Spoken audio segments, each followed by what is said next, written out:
Good morning, everyone. Welcome to today's live stream. Good morning. Hope everyone had a good night's rest and ready for a good day of trading. Also, just remember we do have news today at 10 o'clock. We had it at 8:30 as well. I'll go ahead and pop the news up while we give everyone a couple minutes to arrive, and then we'll get going.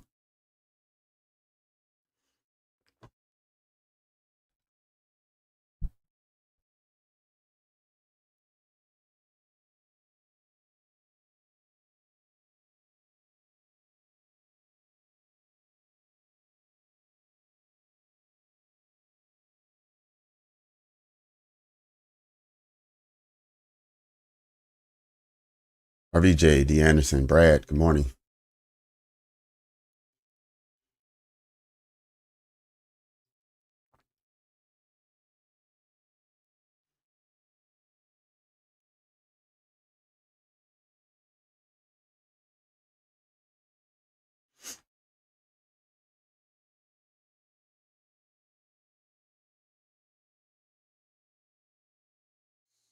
Hey, Vivian, good morning.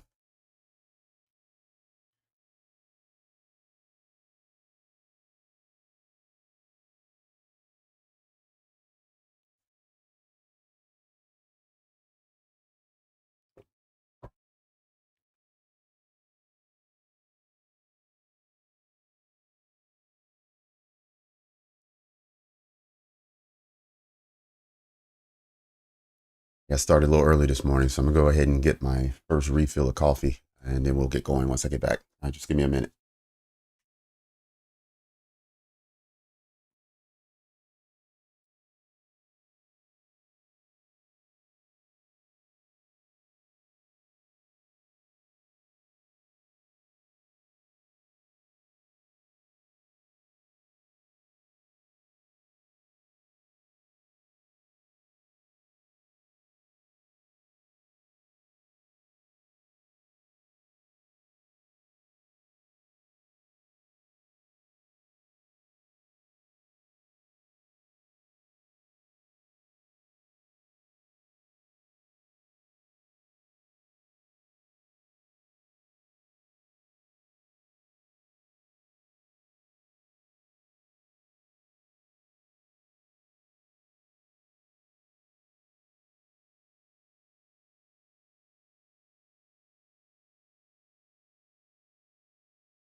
All right. The gang is here.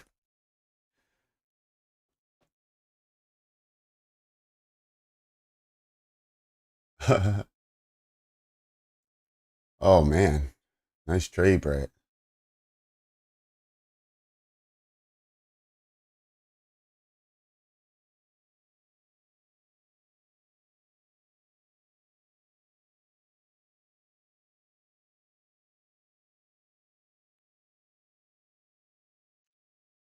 All right. So on the screen, I threw up the news schedule for today. We've already had unemployment claims announced at 8:30 this morning, which was slightly worse than forecast. So we'll see what impact that has on the dollar. Also, we have at 10 o'clock ISM manufacturing PMI coming. So we have a medium impact and a high impact both at 10 o'clock. So let's just make sure that we're aware of that as we're looking at price action after the opening bell and heading into 10 o'clock. Just be careful, protect yourself if you're in a position. And if you're looking to get into a position, you may want to wait a few minutes to after 10 o'clock, maybe 10:15, 10:30. Let price settle a little bit and then take your entry. Right? Jump over to the charts now. It's probably just easier. We'll just take a peek here. Let me put all of these on the hourly.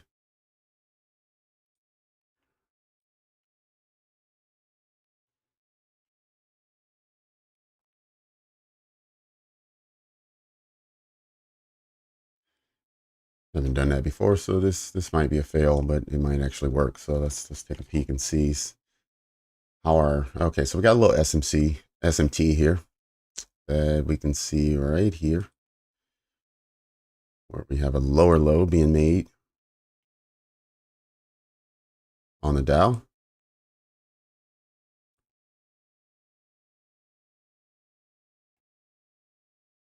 However, we see that we're not doing that on Nasdaq and we're not doing that on S&P.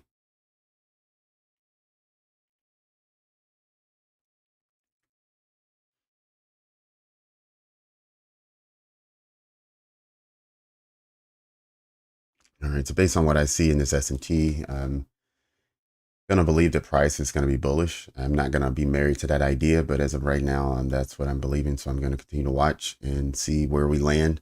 I'm also looking at the dollar. Dollar is selling off, has been selling off, even though for the last 2 hours, all indices and the dollar both are selling. So that's not good for price action for me. Some of you may not see that as an issue and may still take trades.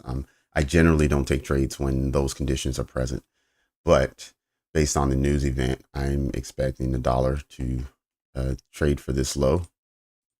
And then after achieving this low, so let me remove some of these older lines. This was the range from yesterday.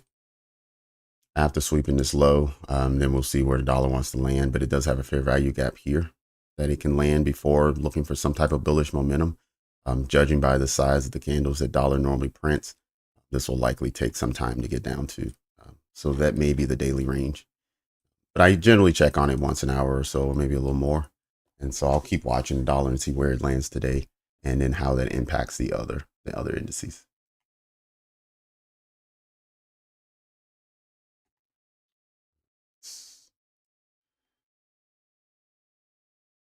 I just want to see the dollar on a higher time frame and see if it's still in that range. I believe that it is.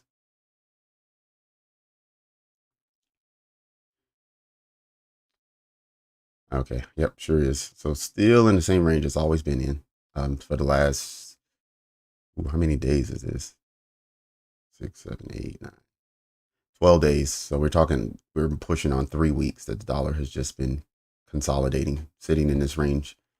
I thought that these equal highs would be a target and where we want to move to, and that still could be because it is rejecting this fair value gap below. However, it is trading back to it nearly every day or every other day and having pretty much a resistance as well. And so it's just sitting in a range waiting for a breakout. Maybe NFP is what it's waiting for. So we could see the dollar breakout tomorrow. But as of right now, it is trading exactly how it's been in the last 12 trading days.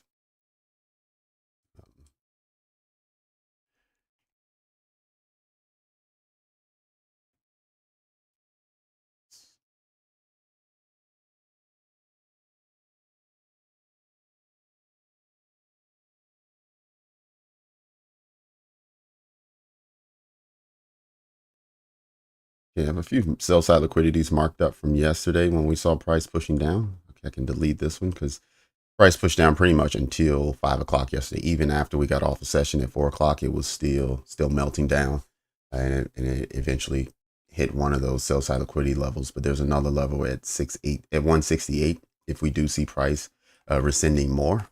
But let's remember we do have this gap here in action that price may want to trade into. And I'm looking for it to be bullish at least early this morning. So if we go back to where the dollar was, I'm sorry, back to the hourly. We're looking at the hourly chart here. Yeah, I'm looking forward to find some support here and then maybe chase for some of these relative equal highs here in this area. It will likely find issues here and want to slow down or reverse or something similar. And so we do want to pay attention once it gets up here. But for now, I'm looking for these highs to be swept. And with that being said, I will go down to the 15-minute. Leave the chart here and let's get ready for the opening bell. And let's see what's going on in the chat. Let's see who's made it. All right, crypto's made it.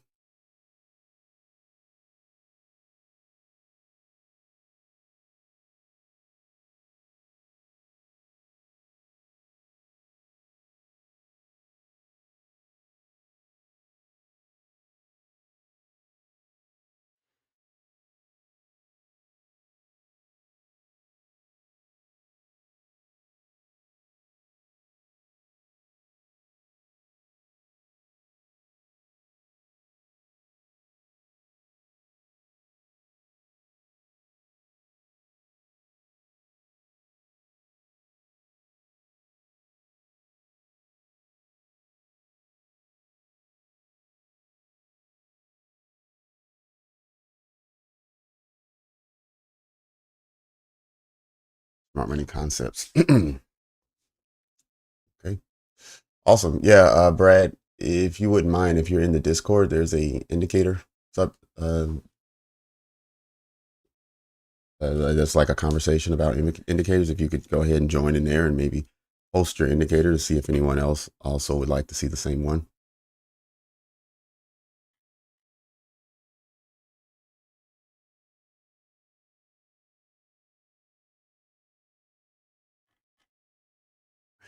Yes.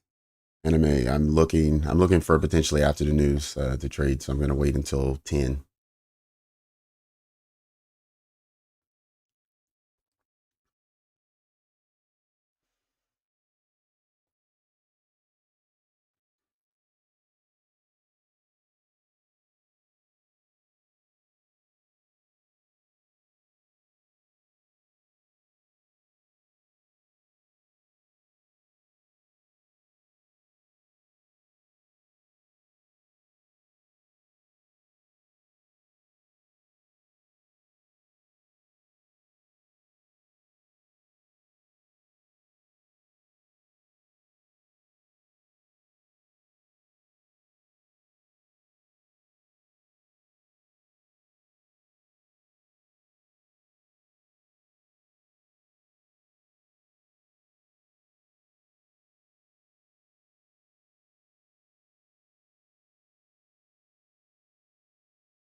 All right, here we are.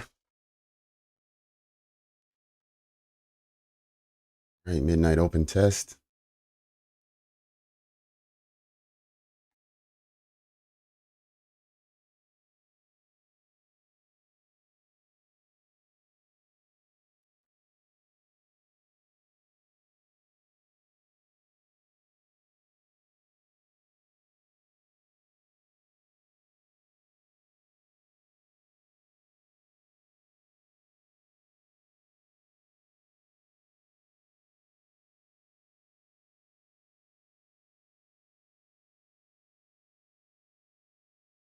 Okay, so far it looks like the opening bell is driving price up for Dow and for S&P. Nasdaq has not caught up yet.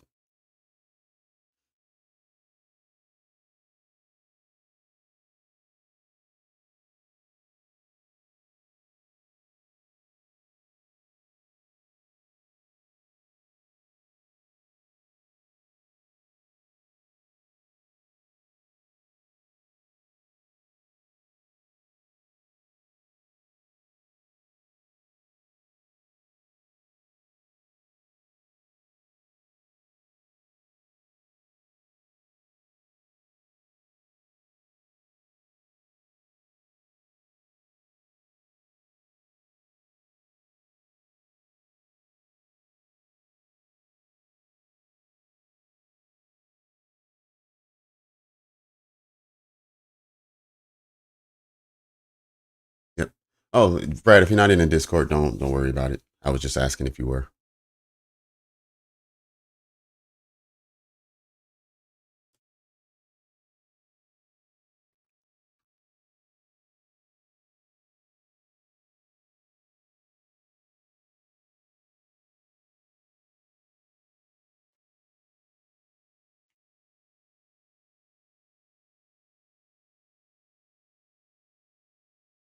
Oh, what's going on, Sniper? Good morning.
Another test, the midnight open. See if the next 40 seconds they can close above. We also have the 8:30 open sitting here at 327.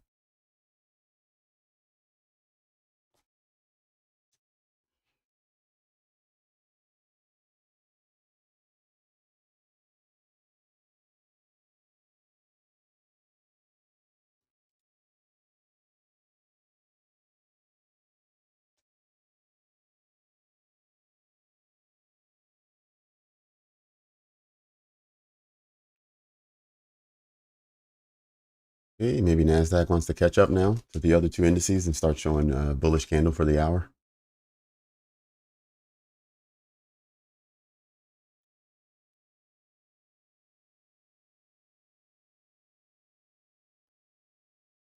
Okay, so the open of the hour is just below this 8:30. So the opening of the hour is at 326.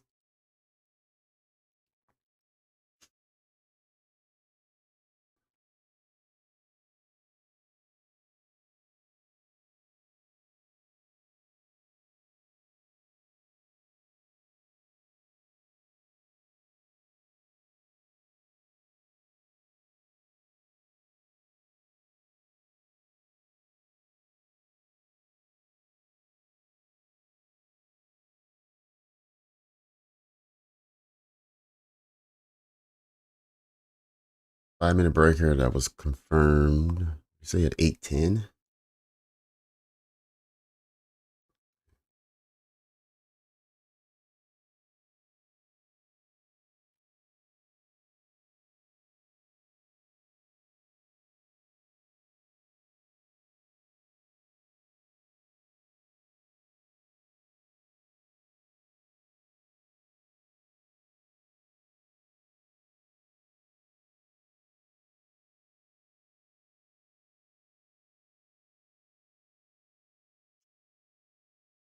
'Crypto, did you trade London? Was this your breaker this morning?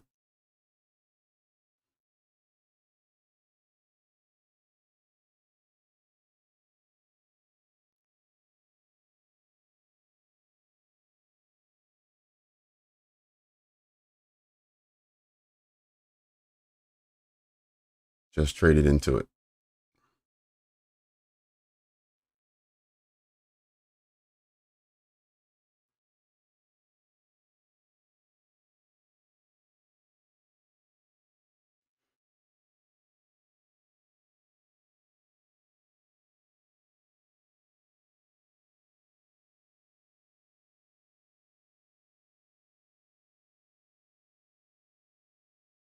What's going on, Tommy? Good morning. 1 minute London Open was the setup. Okay.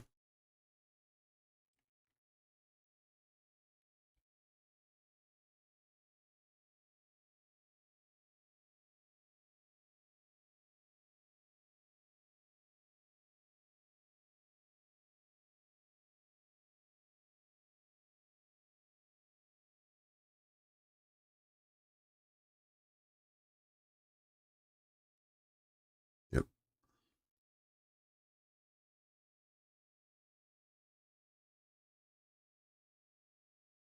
Hey, Mark. Good morning. There's a retest of midnight open. So I have 2 minutes left on this candle.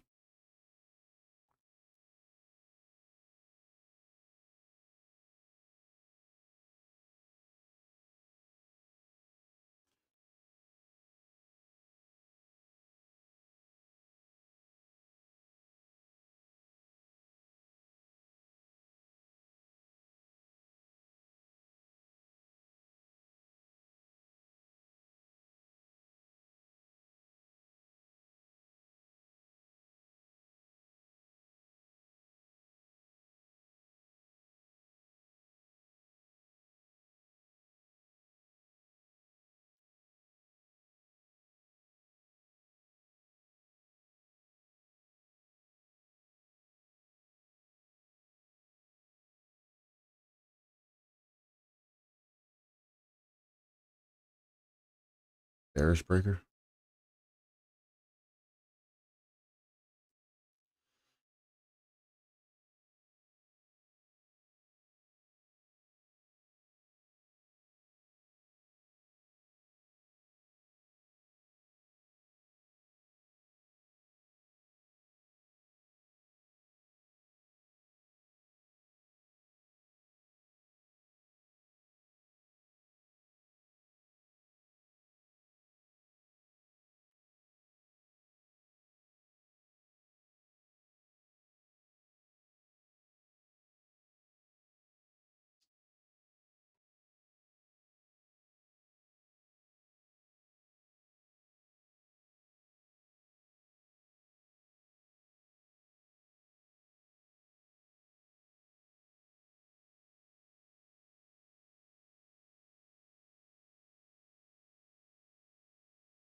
Hey, 10 minutes into the opening range.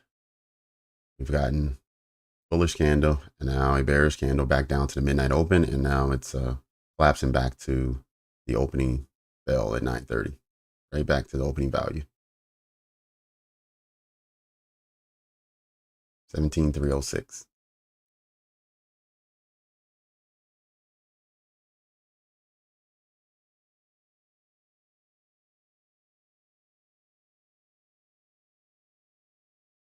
Correct, Brad. Correct.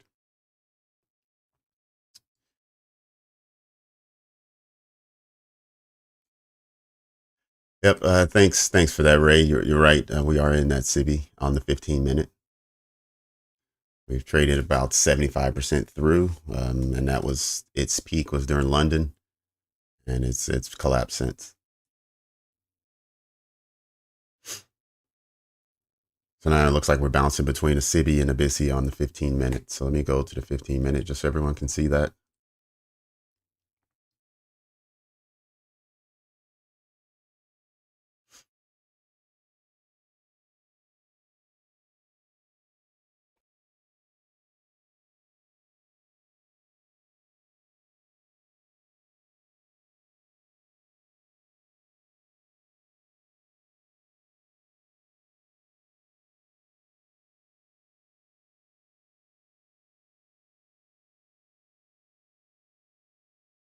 Mr. Laneri.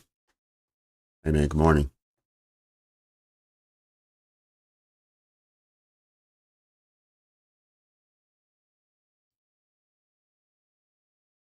Oh, okay. Yeah, Brad, that's not a bad place to start.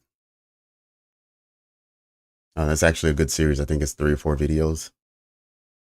But it's definitely a video about being realistic about some of the early issues you may have in trading and how to overcome those and how to have the right approach.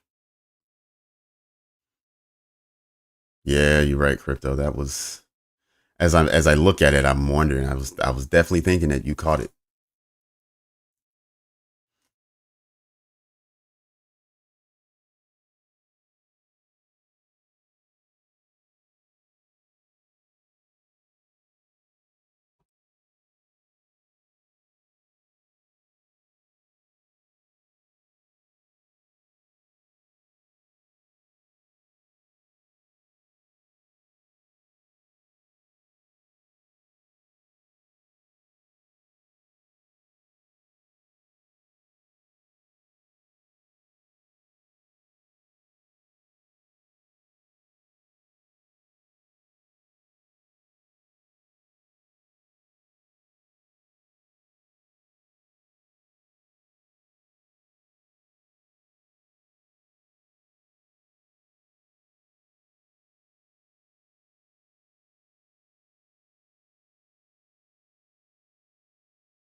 Oh, okay, so Frank, London Open is really when the volume returns to the market. The Asia session, when the market opens again at 1800, all the way until about midnight. That's what we consider the Asia session, and I believe it's the Tokyo and Australian markets, I believe, are open.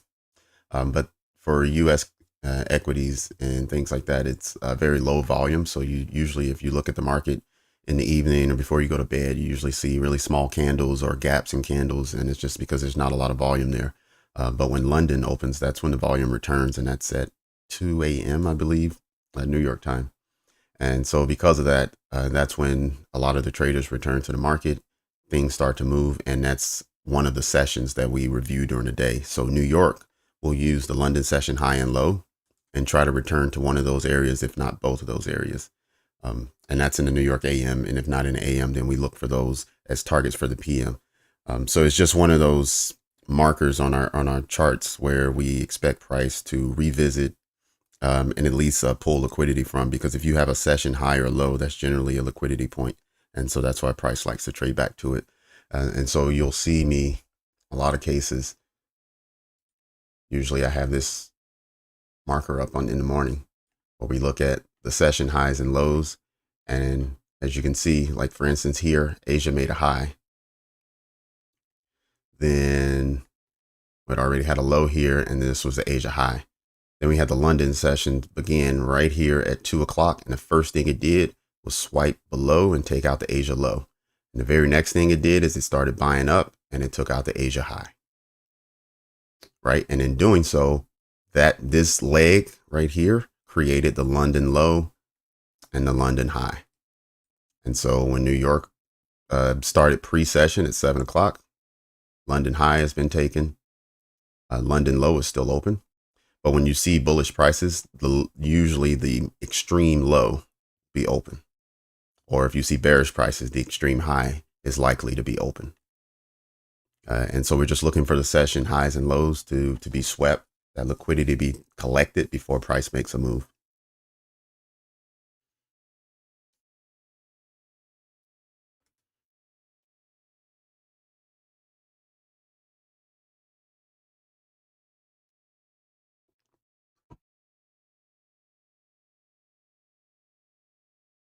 And Frank, just since you're asking about the session highs and lows, so this New York high and low is from yesterday, because the New York session is made from 7 o'clock until 10.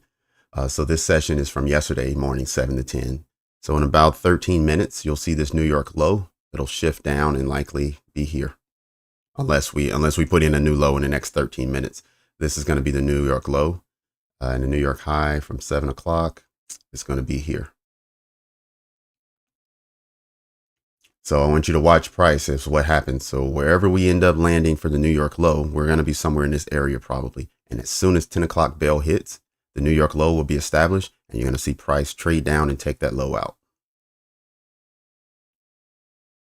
And the New York high is going to be placed here. In fact, I can put it here now unless price moves higher. So once we sweep the New York low at 10 o'clock, later on in the day, if we start seeing price build up, then we know at least we have a target here at 364 for New York high.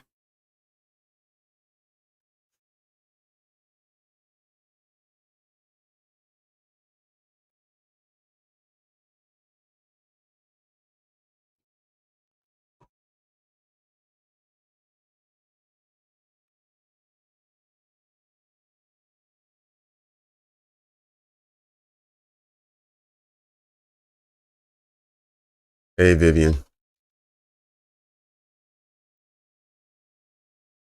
There you go, Brad. Good job. SIBI. Yep, you're right. And all that is a bearish fair value gap. It's just an ICT term for a bearish fair value gap.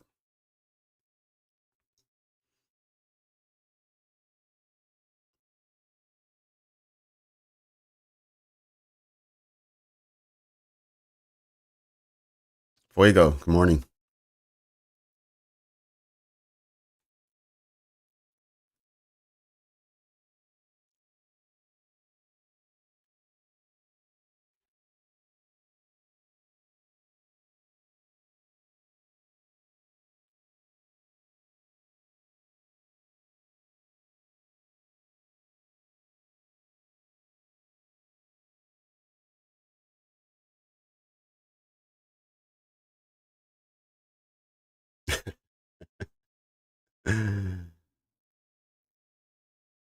Yep.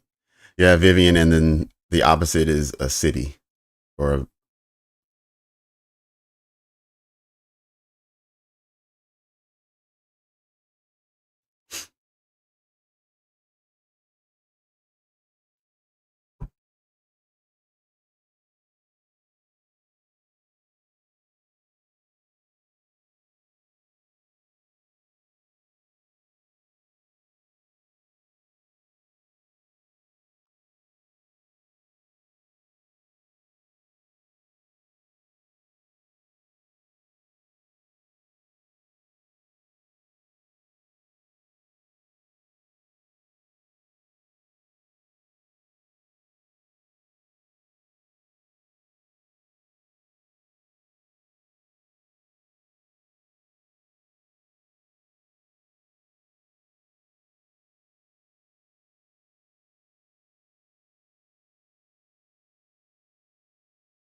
Oh, thanks, Vivian. Sorry, just now seeing it.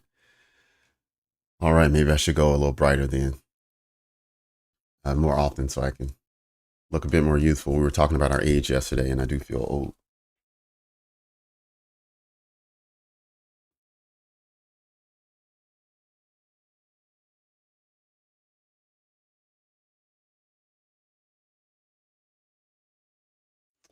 CEO, good morning. Welcome.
Hmm.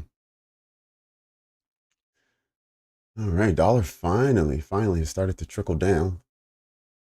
As we get close to the end of the hour, just take a peek over and see how all the others are doing, just so we have context heading into the news event. Okay, the dollar we have just recently, in the last minute, has overtaken the low from last hour.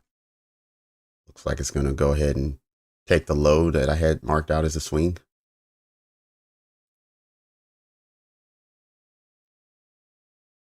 So as we get the news event coming in just 5 minutes, let's see how the dollar reacts to taking this level. I'm okay. I think it will retrace some because it is taking out a swing, so you will get some movement back into the range. But I am expecting a continuation down. Possibly a fair value gap here that could send price higher. But again, I'll let the first 15 to 30 minutes of the next hour dictate how the dollar's going to perform. If we look at the other indices, so we've had a pretty bullish hour for the Dow, even though it's starting to retrace now. We did have a sweep of all the highs, similar to the opposite of what we're getting now with the dollar. S&P, we had a sweep of last hour low. We didn't, and the high actually. Yep. So we got last hour's low and high, but we didn't take out a swing high yet, and we're already retracing back into the range. It's in a huge bearish fair value gap right now. Although it's in the upper portion, which is a good sign if it's going to break out. It's still, as we see, it hasn't broken out. And even if it does break out, which we had 2 hours ago, just for a little, 1 to 2 points, it did trade back into the zone and close there. So we're not out of the woods yet with S&P and Nasdaq for sure. It's doing a heavy retracement back into, looks like, the order block here that sent price up. So we're trading back into that below last hour, unlike S&P and the Dow. Nasdaq did not take last hour's high, so it swept the low but not the high. So we'll see where it closes and then how it opens up next hour and what price action looks like. Would not surprise me, like if we can get to 3.5 minutes, if we get a push back up just before and it closes either in the fair value gap or above, would not surprise me if we get a nice energetic move upwards. But if not, we'd have a fair value gap down at 280 where it may find some support. All right, I'm going to bounce back over. Let's get ready for the news event.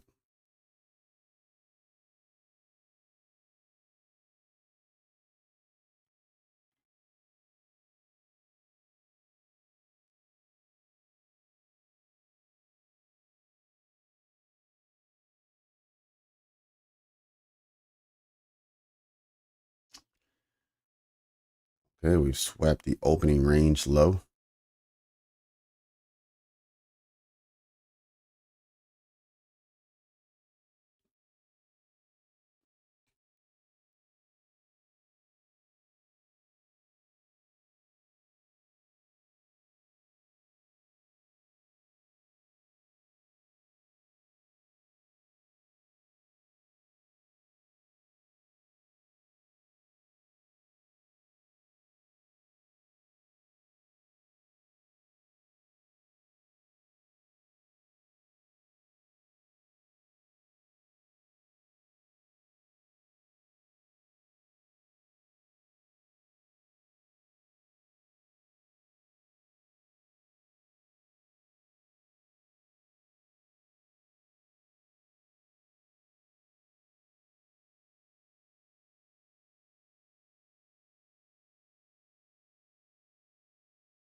All right, 25 seconds before this candle closes and we get the news event. Looks like we are getting a rejection out of the fair value gap as well as the breaker block here. Yep, this breaker is made on the 5-minute.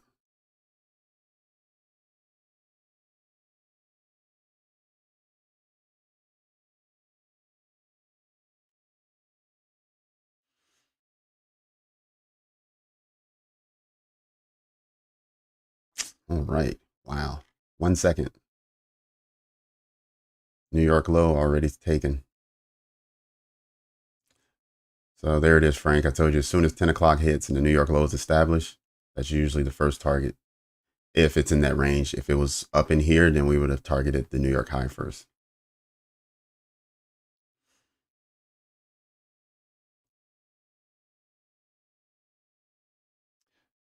Brad, you said you can't log in. What is it? Is it saying that it's not connected?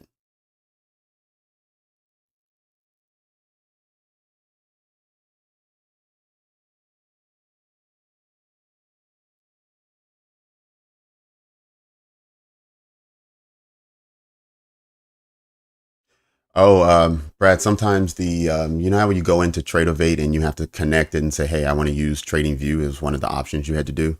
Sometimes that gets disconnected and you have to go back in and select the option again. So just log into Tradovate, the platform, and on the right hand side where I think it says options or has the 3 bars or something like that, you go in and then you have to reconnect it.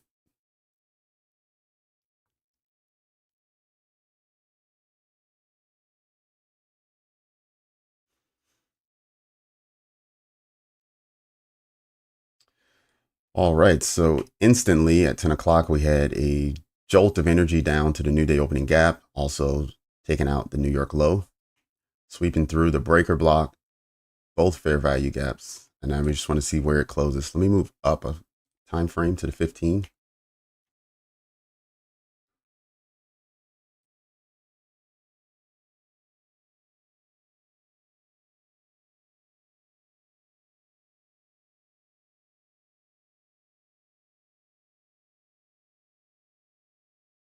Yep. Thank you, Tommy. Yep, it's under the add-on tab.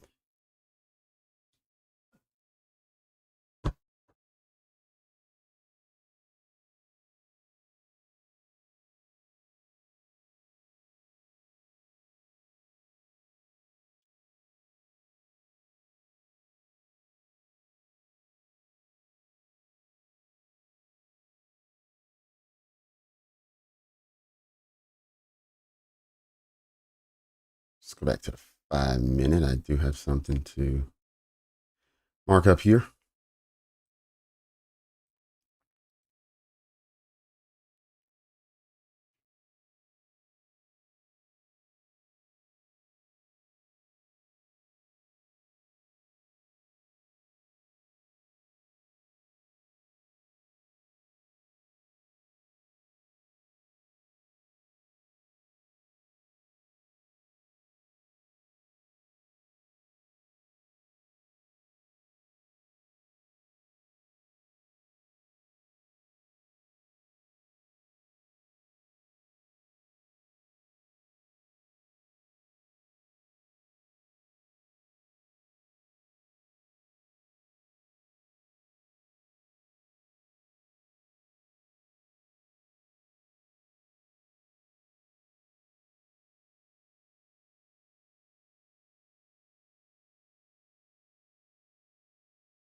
Yes, you're right. It did not take out London's low, but that's okay. Sometimes that's the way it is. It'll leave one open,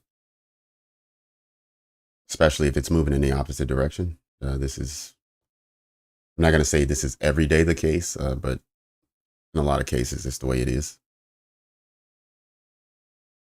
especially on continuation days, because you'll see the big move start during London. And so it'll start moving away.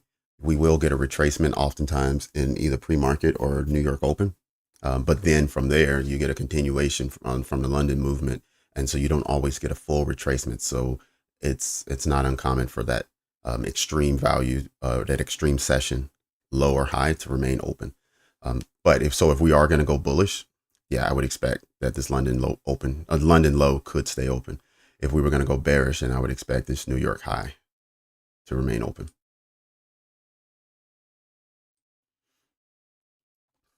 And of course, if we consolidate or range, all values will be taken. It'll just play from the high to the low.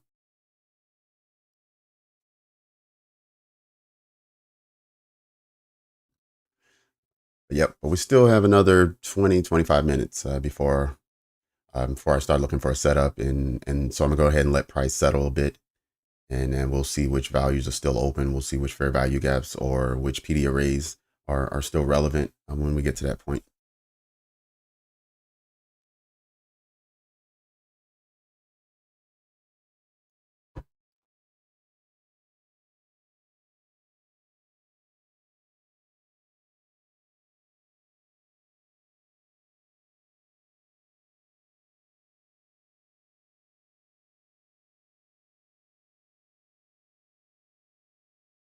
Okay, we're at the midnight open again, so let's see how price reacts here at 317.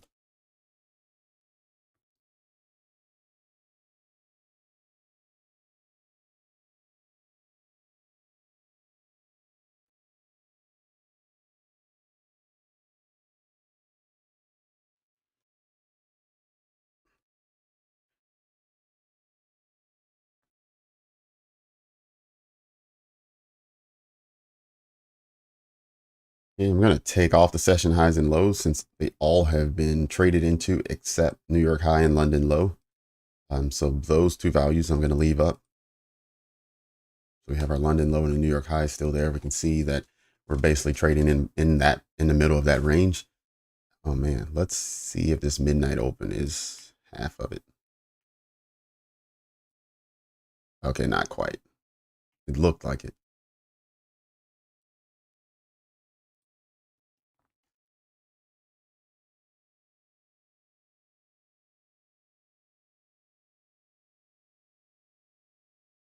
All right, crypto. Awesome.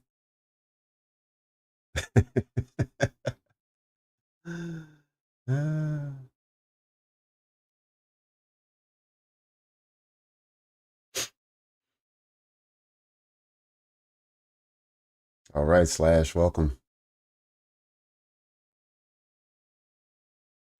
We're still waiting to see. We just had a news event 7 minutes ago.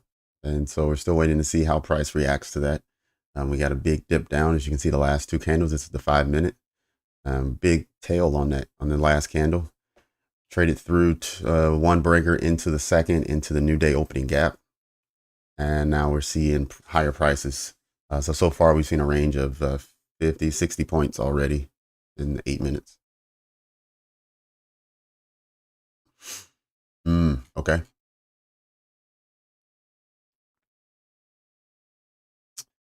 Yeah, ES, they are really similar, but ES looks stronger right now.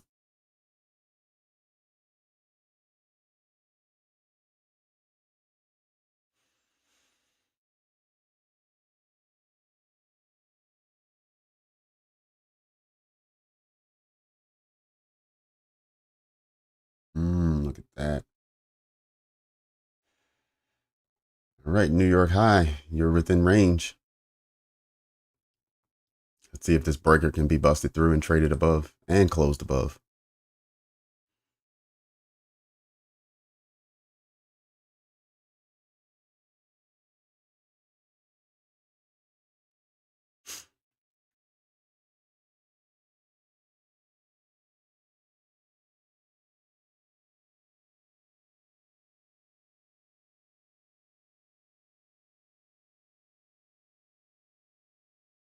Yep.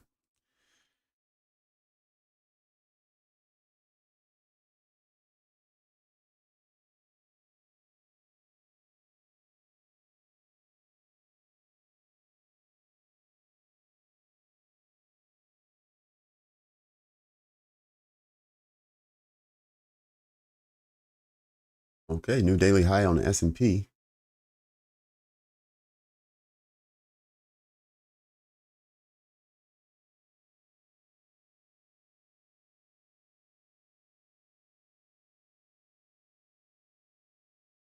See if these equal highs get taken now.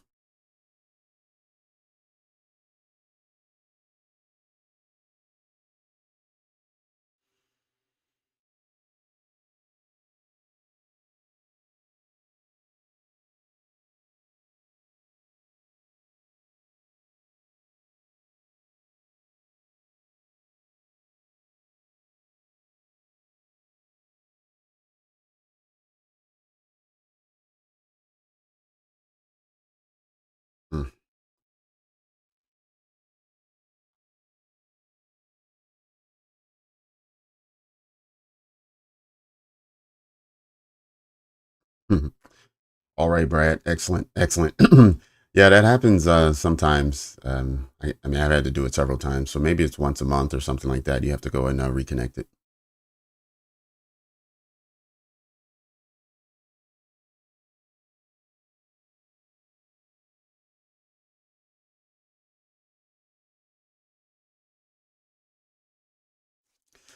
All right. So we can erase this line. So the equal highs have been taken. So now we have basically equal highs, but three of them.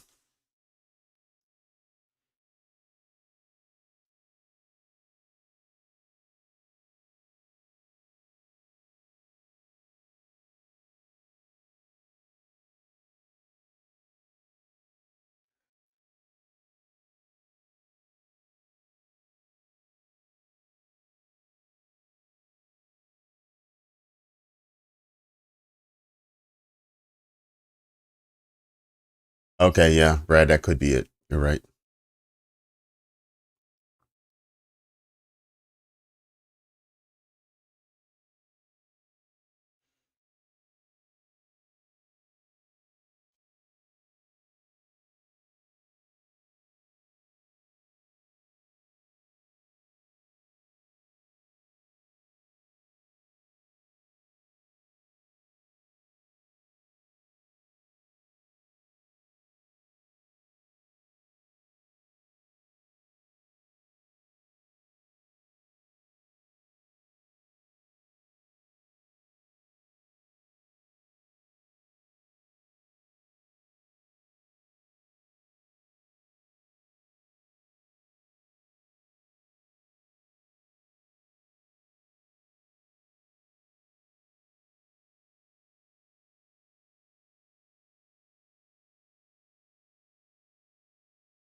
Not exactly. No. So this breaker we have here is a bearish breaker. And so you'll see it was trading out of it back down to a bullish breaker. So it was just bouncing back and forth.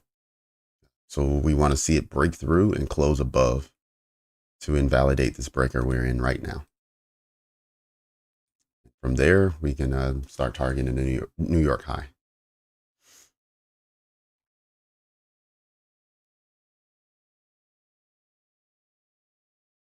Mm.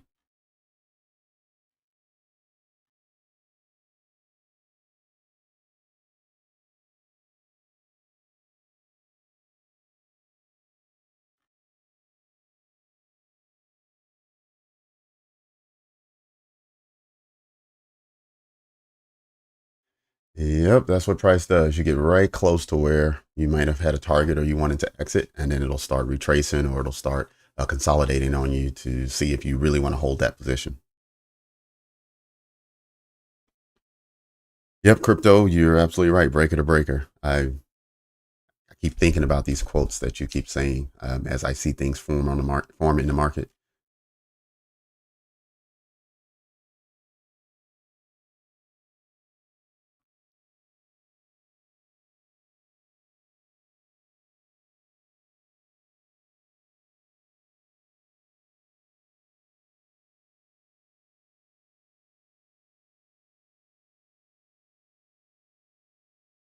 Previous day high. 484. Okay.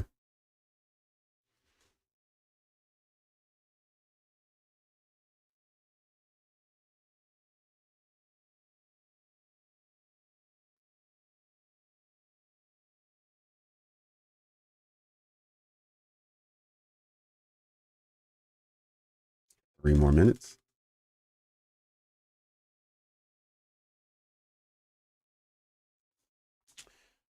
I do like how this candle started at the 50% mark. So let's see if it can continue and hold.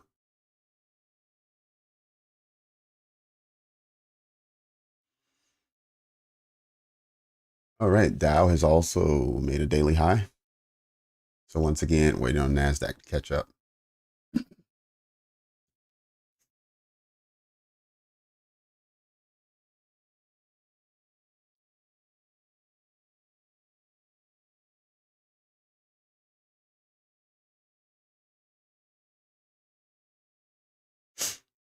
Mm.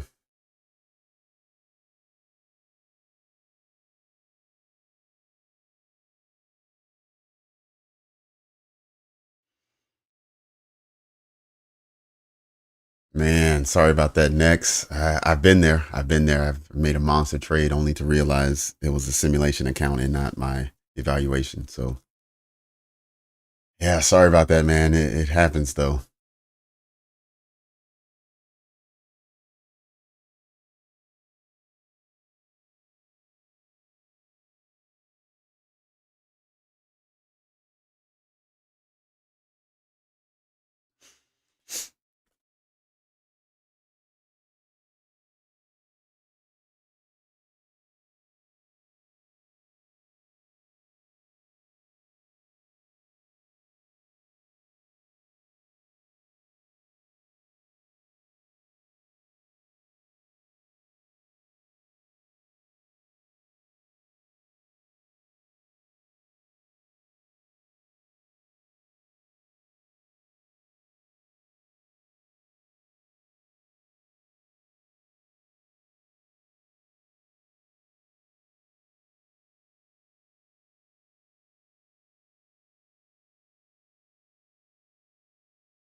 Mm-mm.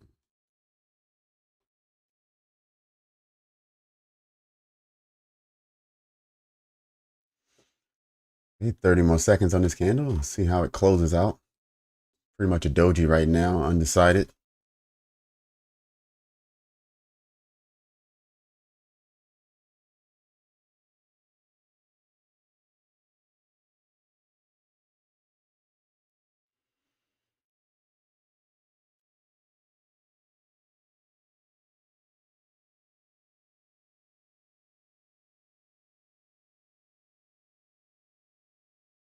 Absolutely next. Absolutely. You know that you saw the opportunity, you hit the button, and it delivered the way that you expected. So yes, absolutely. You're starting to build up your confidence, and you can do that in either a simulation account or an evaluation account.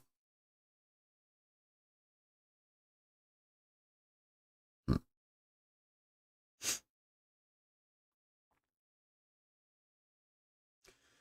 All right. So that last candle did close at the lower edge of the breaker block setup.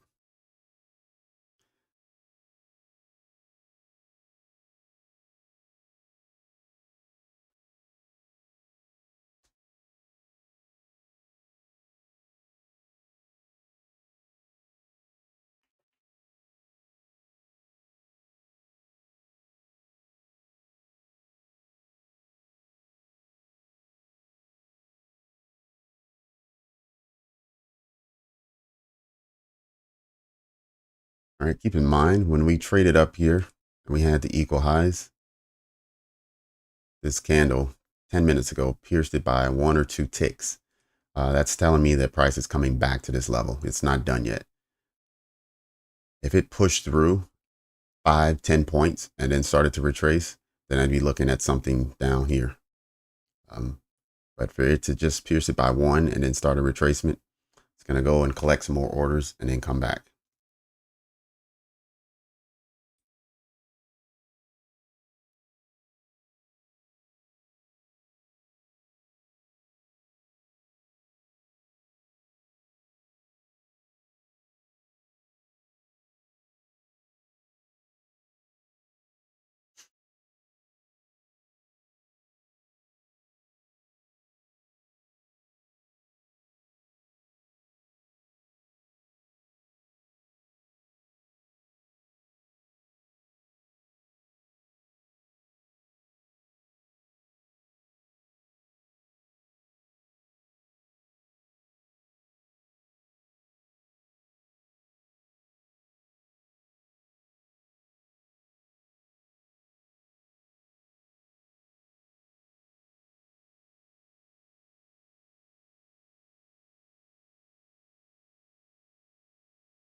Yeah, let's see if this position here holds. It looks like it's retraced to 78% to the tick.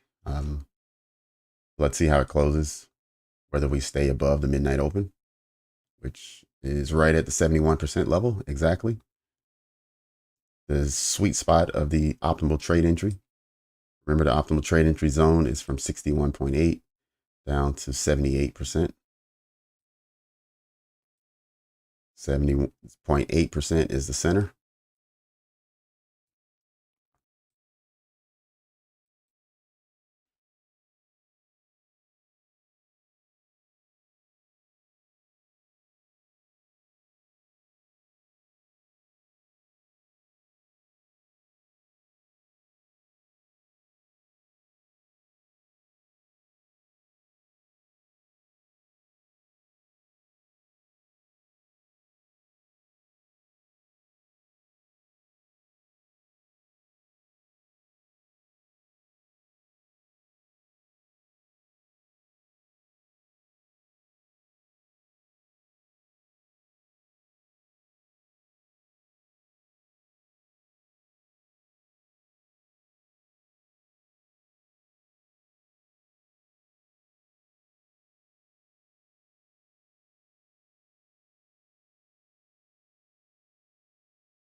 All right. Good job.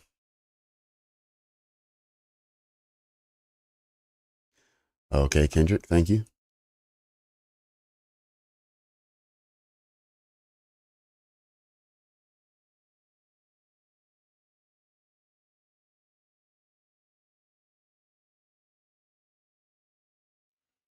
Nope. So what I did, what I just measured was just this leg here. So it was 10 o'clock. And I measured from the candle body up to the wick of 1010.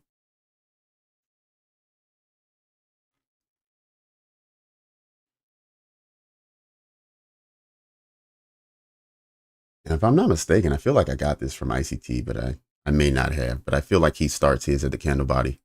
And if I'm looking at price action, the move up that overtook this high started here.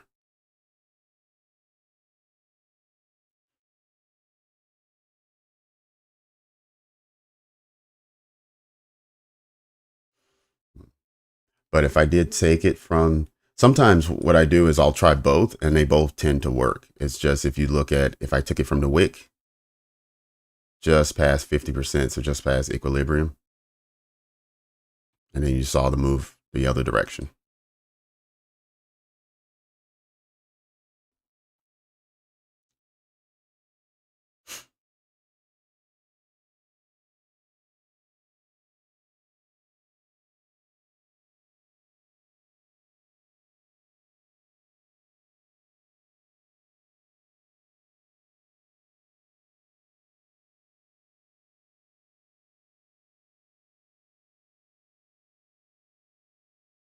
Oh, okay. Yeah, I would probably say 10.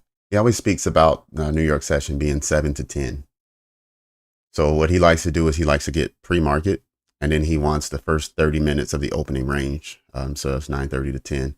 That's also why when you see my session highs and lows, New York session high and low is activated at 10 o'clock.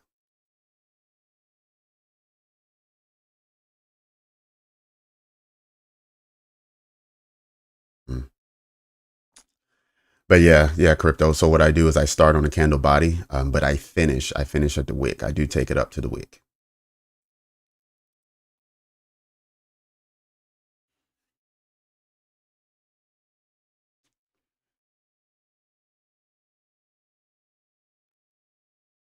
All right, let's go ahead and put those equal highs back up. And let's drop Fibonacci.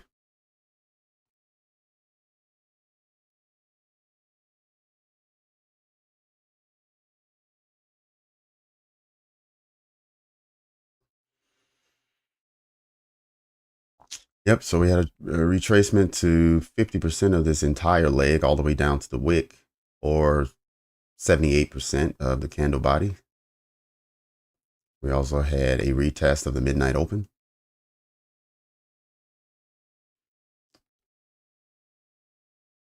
And also, lastly,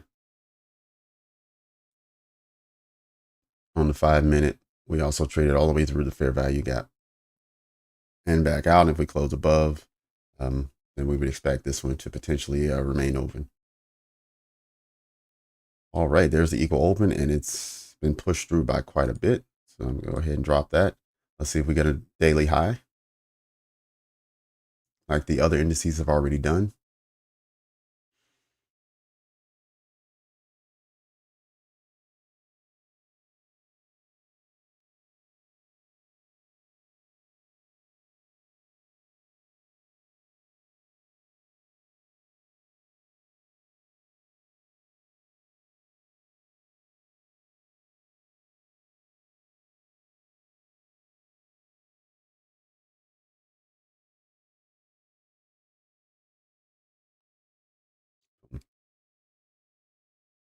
All right, there's a daily high being set. Yeah, so Brad on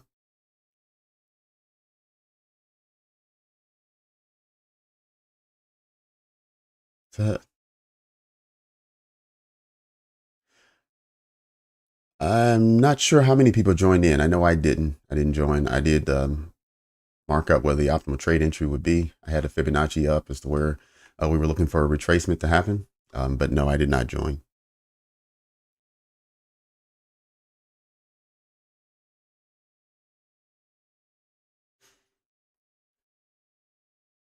But guys, like what I called out earlier, keep that in mind as you're looking at price action in the future.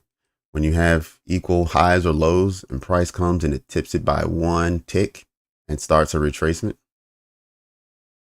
then you have a pretty good indication that it's coming back because it didn't pass it by enough. It didn't push through and completely violate the level. It essentially made another equal high, which makes it even stronger confirmation that it's coming back. So just keep that in mind when you're doing your back testing, as well as when you're watching price and looking for trade entries.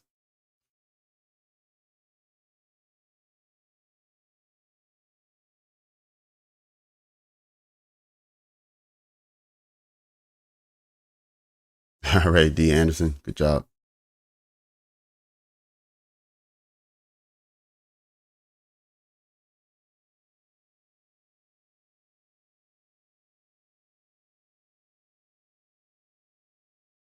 All right, Gabriel.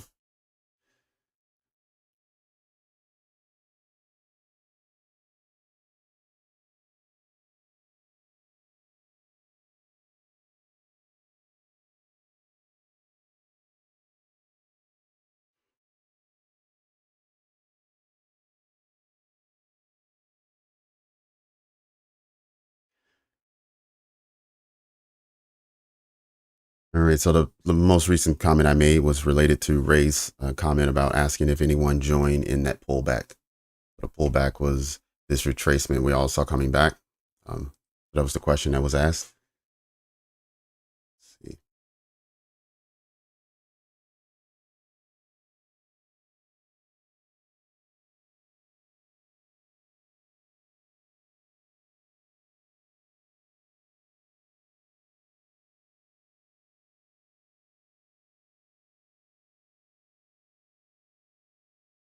That's a good question, Crypto Queen. Would I trade the opposite direction if I saw S&T?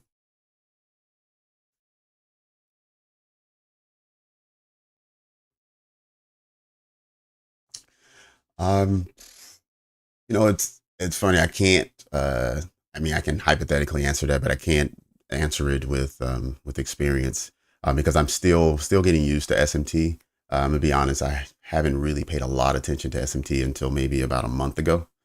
So this morning when I marked up SMT and I'm showing you things, that's something 30 days ago I probably wouldn't have done. So I'm still learning and still figuring out what that exactly means for price action. But when just paying attention to one market, um, then that's how I would have handled it. But honestly, with this, knowing that it was coming back, I probably wouldn't have traded it going down. I would have waited for it to come down and then show me it wanted to go back up to trade it. Um, so yeah, I probably wouldn't have gotten like an early entry or anything. Good job, Vivian. Way to go.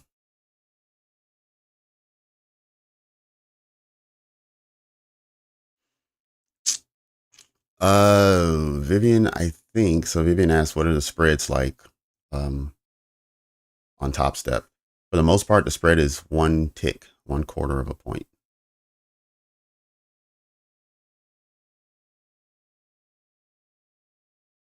I think occasionally the spread can go to 2 ticks, but I haven't seen it more than that.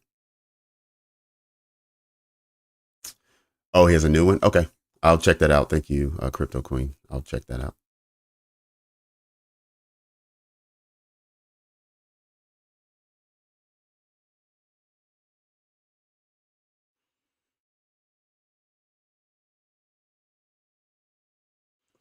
All right. So, question is, what to expect now that the New York highs have been swept? All right. Let's remove these 2 layers off.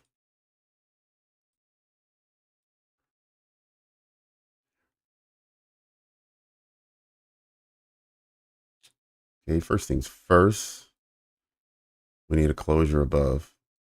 You want to close above this fair value gap so it's invalidated.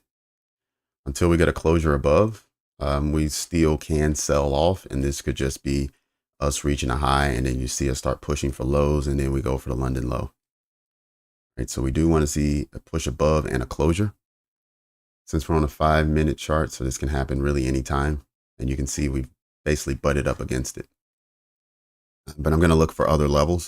So that's essentially what you do. You just want to see what's the next key level that it could trade to in the same direction if there's a continuation. Let's see. Small fair value gap here, and this is still, it's on the 5 minutes, so I'll move up to a higher time frame in just a second. We clearly have a high there. So we'll mark this up as sell side, buy side liquidity.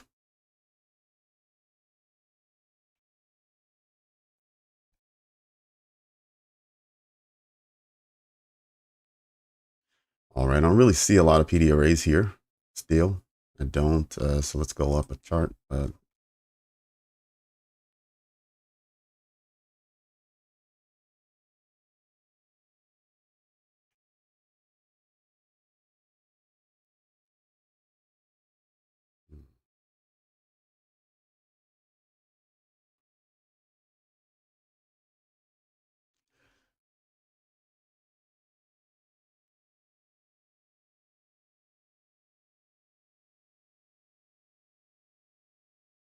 Wow, it's a 100-point wick here.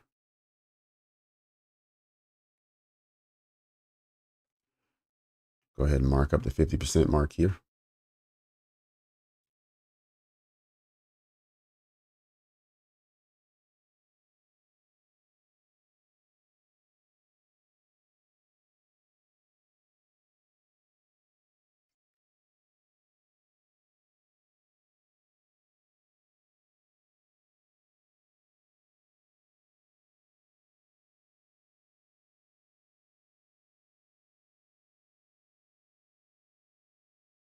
Okay.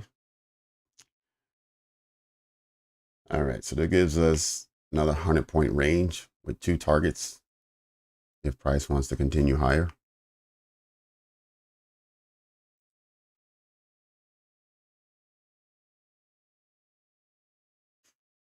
But again, we need to break through and we need to close above.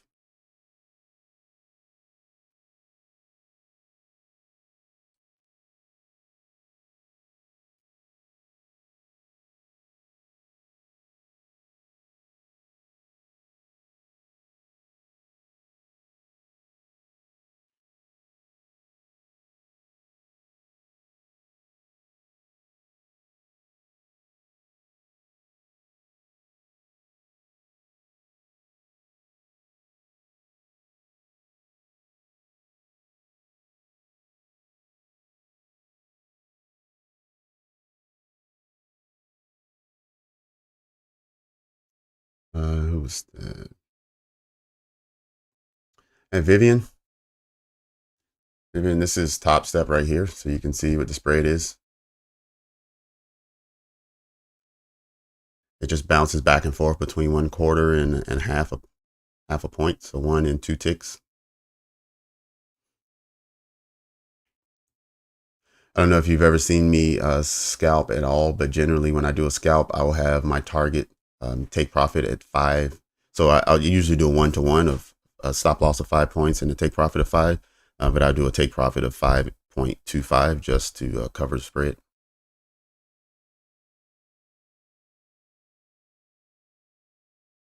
But yeah, you can see the fluctuation up here in the top.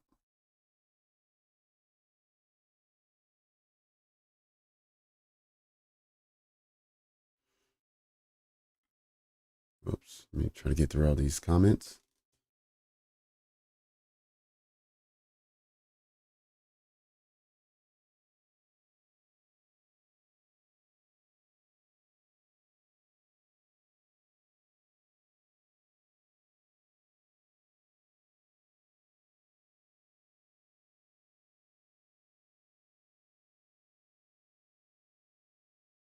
GC, so GC asked a question, can I explain the session highs and lows? Yes, GC, they are based on time periods. So the Asia session is 1800 to midnight, right? And you just take whatever the high and the low is during that time period. And then when you go over to London, the London session is going to be 2 a.m. to 5 a.m. So it's not the entire session, but it's a very specific period where we mark out the highs and lows. So 2 a.m. to 5 a.m. is London. And then for New York, it's 7 a.m. to 10 a.m.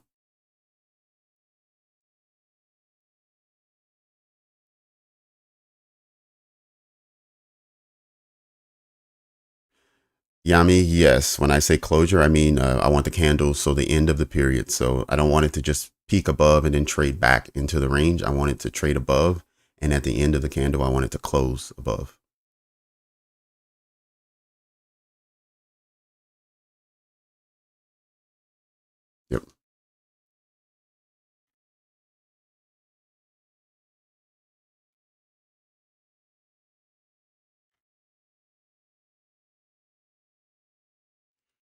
All right, everyone. Okay,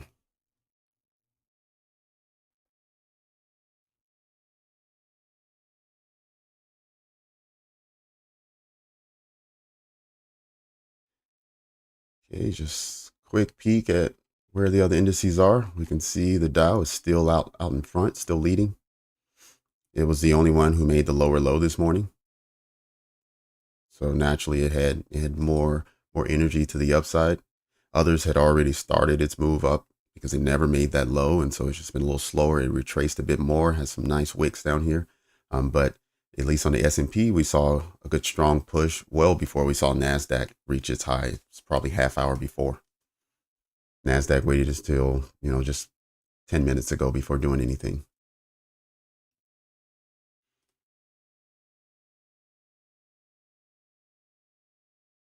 All right, but on this 1 hour level, you can see how the fair value gap was traded into once, traded out of with energy. News brought it back in for a retest, and out it went. Even throughout all of this, we saw a retracement back down to 50%. That was when we were just asking for anyone who took an entry on that retracement.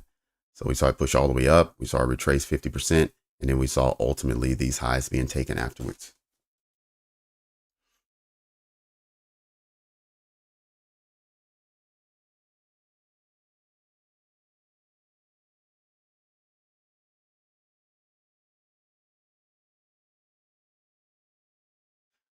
I'll move my photo out of the way so you can see where the dollar is.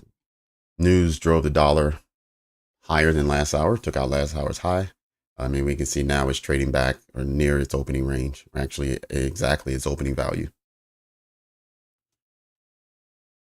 Right? The dollar doesn't have a candle body at all. It's just where it opened.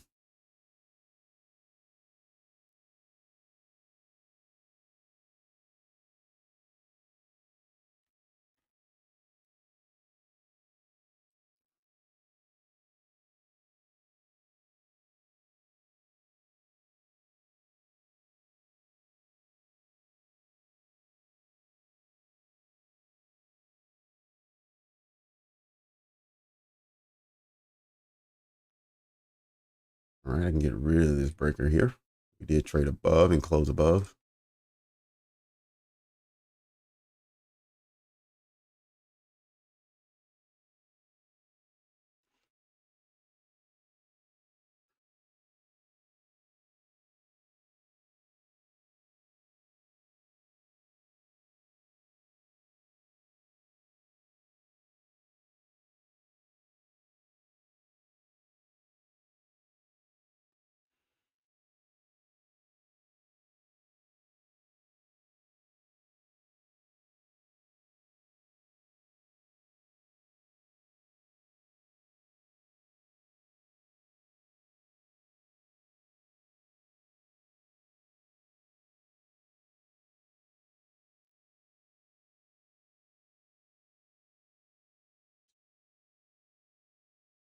Before you go, we just took a look at that. The Dow was here. Dow is the leader as far as bullish activity this morning, or at least in the last hour. The Dow has been the strongest of the three indices. So no, it has not. I mean, the Dow is still bearish, but the Dow has been bearish since up here. Probably when it broke this low, when this candle came down, it's been bearish. And so it won't turn bullish until it's back up here. It can still have bullish candles, but bullish sentiment. No, it's already flipped that. So to flip it back, it needs to get up in this area. So we'll need to see a lot of progress today if that's going to happen. At least on the hourly. Maybe on one of the lower time frames, it probably has already flipped back to being bullish. But on the hourly, that hasn't happened yet.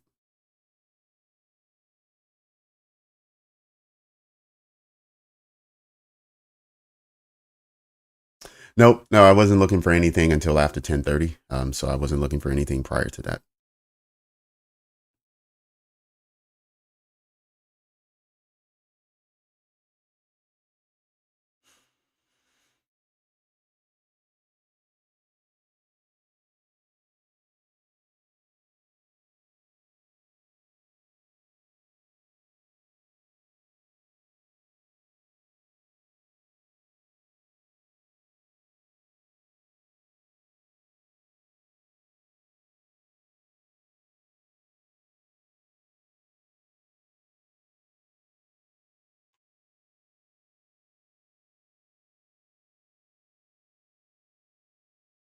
All right, everyone. I am going to get my last cup of coffee this morning, so I'll take a 2-minute break, maybe less than that.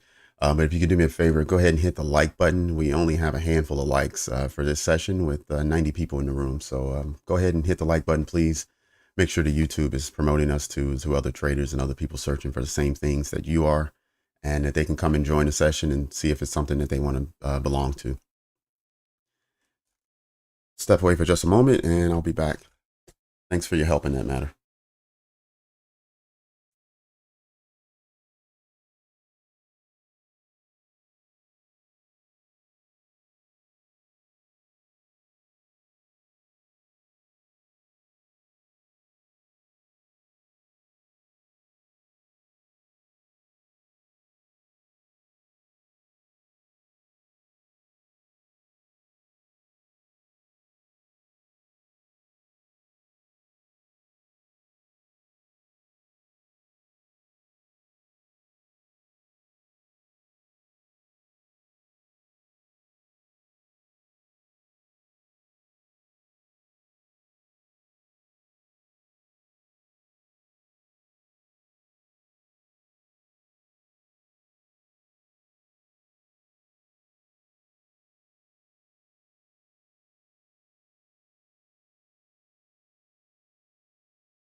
All right, I am back.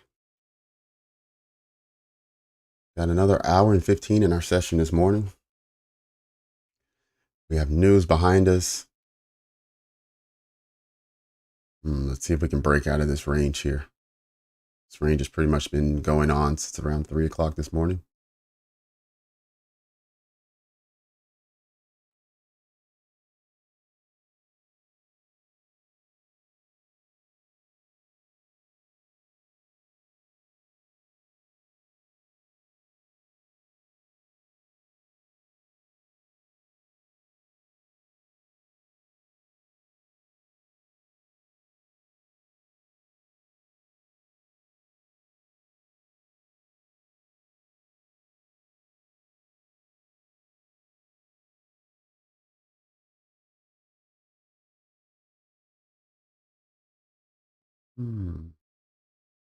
John P., good morning. Welcome.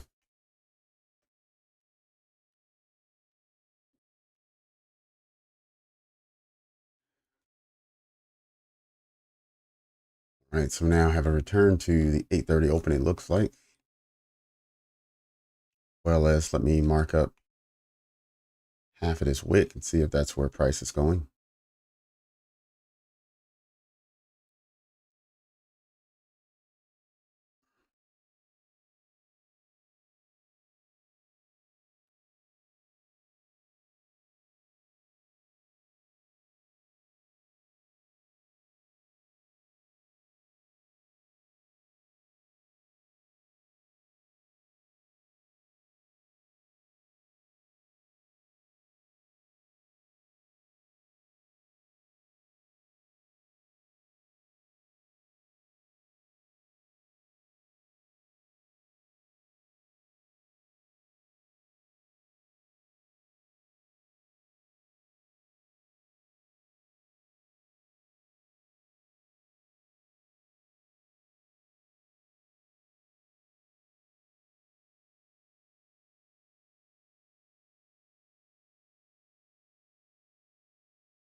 All right. Okay.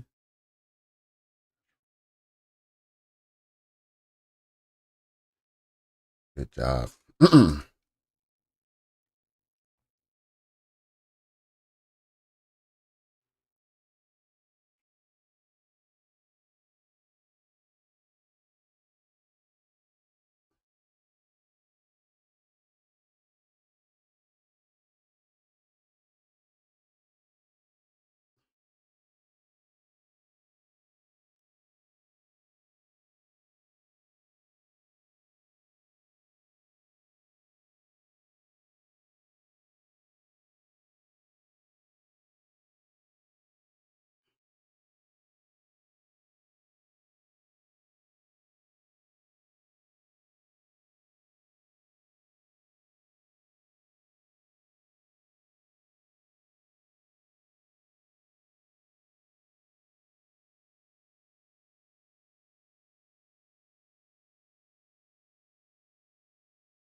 Right now, let's look at the full range from wick to wick. 62, 71. Okay.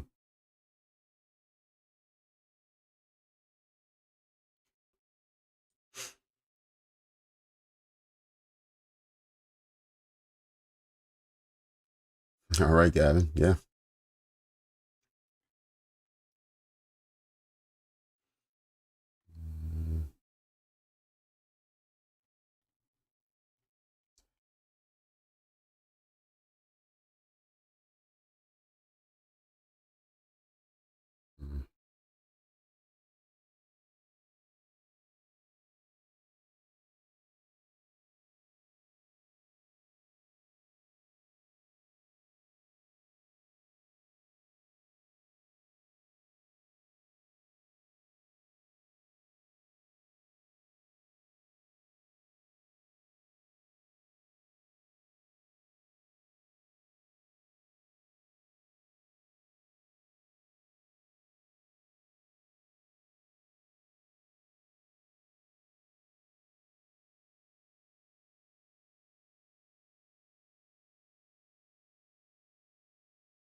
All right. Let's see if this breaker holds. It's going to be the first retest since the news was announced and we saw the bullish momentum out of the breaker.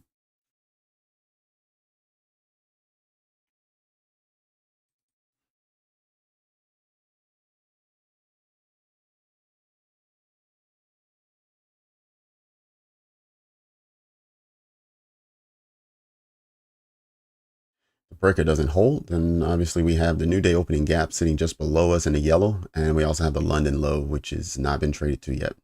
It's the last session high or low that has not been traded to.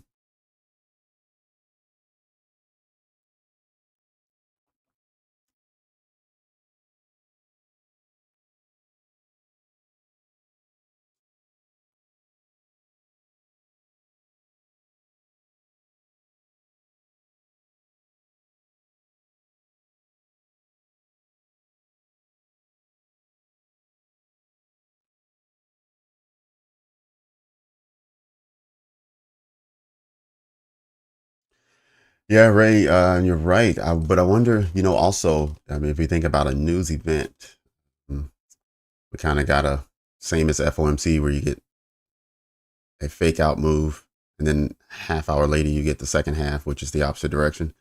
I wonder if there's anything to it like that.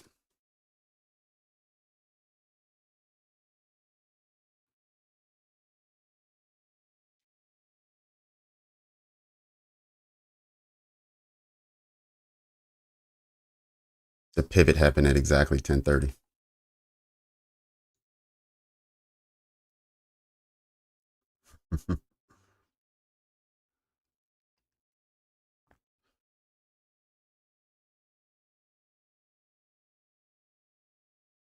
All right, let's check on everyone else and see where they're landing now.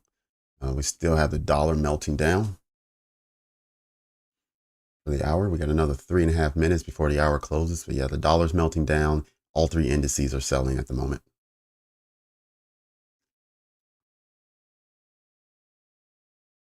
Okay, let's get up to higher time frames.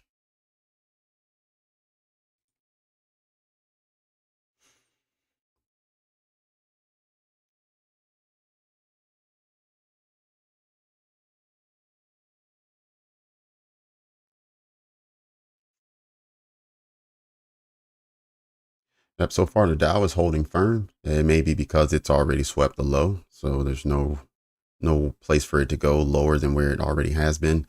It has equal lows for the last 3 hours. It hasn't been able to break those. And so it's potential, that's where S&P and Nasdaq are going to do, go ahead and flip these lows that it didn't break and catch up with the Dow, and then maybe they'll be back in sync. And over here for the dollar, like I said, continue to melt down.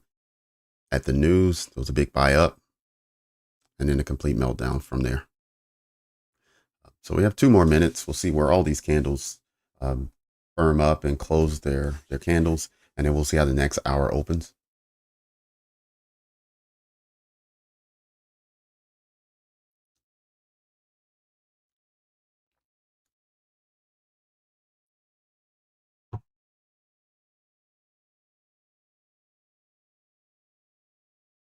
Yeah. Oh, exactly. Yeah, those events are absolutely excuses. And they will play both sides of the coin depending on how they want to tell the story.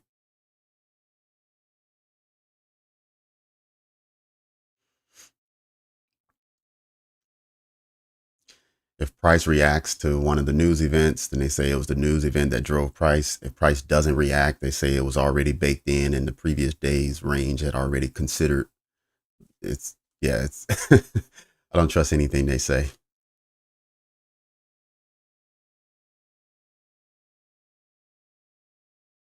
Yeah, that's what I was looking at too, crypto, whether we're just going to range, or at least this morning session. Now that we're coming in hitting those lows, if the next hour we may just start to retrace up a little bit, maybe not all the way back up to the highs, but somewhere in the middle of the range. And we'll just see the morning session as just a ranging day or a ranging session. And then for the afternoon, maybe something different will happen. But for now, until we get break of those lows and price shows that a willingness to continue, um, that's what I'm believing, is that it's going to range for this session.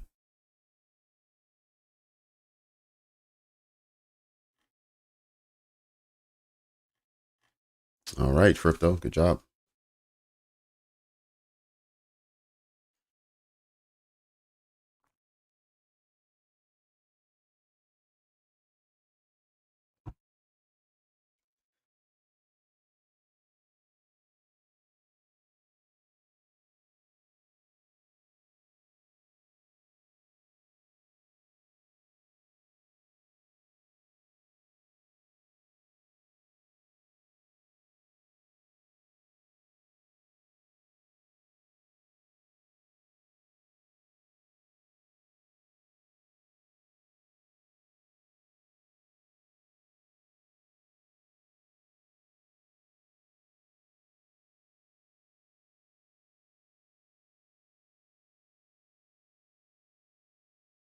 Opening, opening of the next candle, push down immediately. Oops.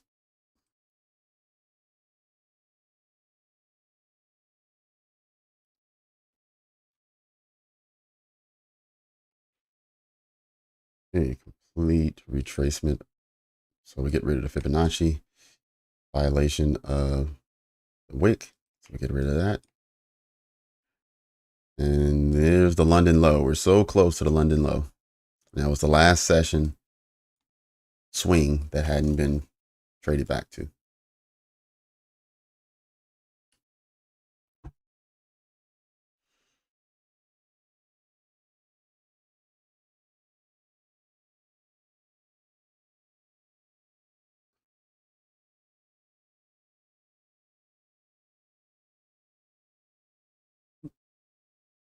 Delete that breaker.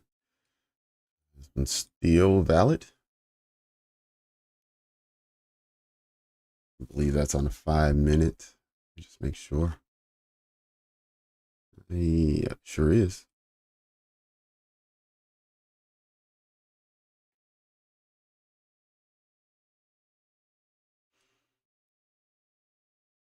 Look at that. 3 minute. We'll hold it on the 3 minute.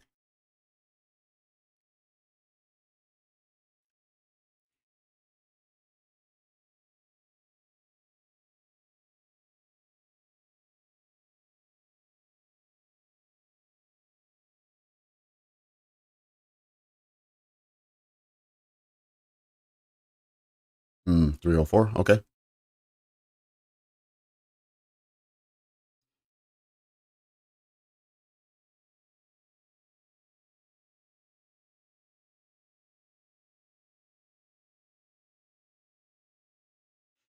Yep. So the Dow has swept the lows from this morning, so it's even lower than it was before. And again, it's the only of the three indices to have swept yesterday's low.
Okay, so yesterday's low, Crypto Queen is at 221, 221 and a half.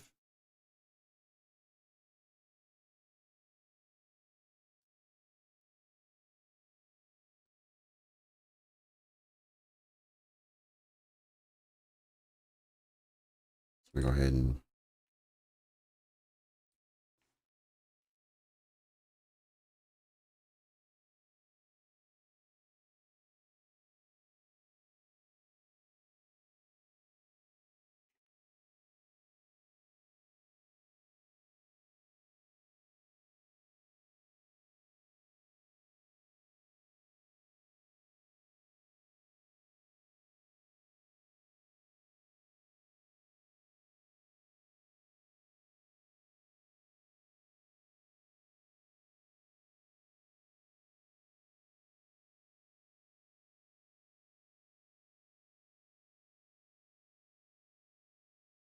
okay, stop a little bit to cover costs. Excellent, excellent. Don't let this trade hurt you at all. You're not even for the entry fees, the broker fees to get into the trade.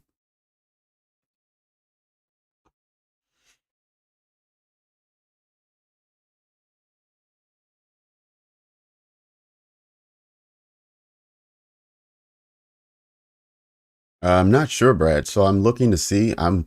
Originally I was thinking it would provide a bounce, and then we would just this morning range in here. But we're so close to the lower edge of the range that if it breaks through, it could continue.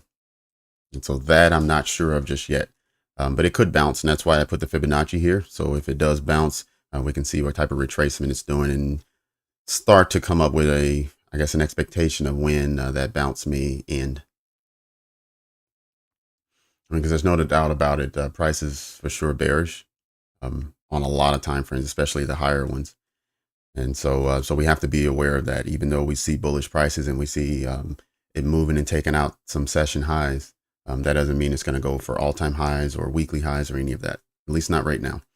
We still have tomorrow, which is FOMC, so that could be an explosive day that could take us to levels that we haven't seen this week yet. But as of right now, just watching price, it doesn't look like it wants to break out to the upside, even though we have seen higher prices this morning.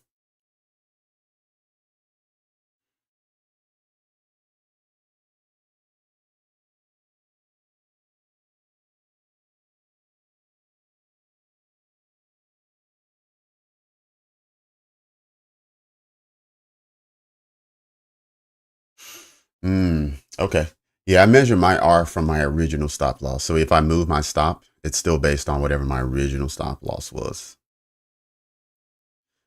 But are you measuring yours at 25-point increments? Okay.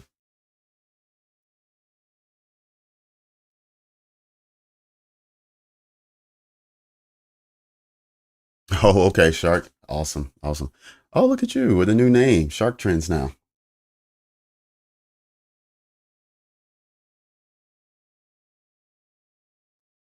Good. I'll go and check that out.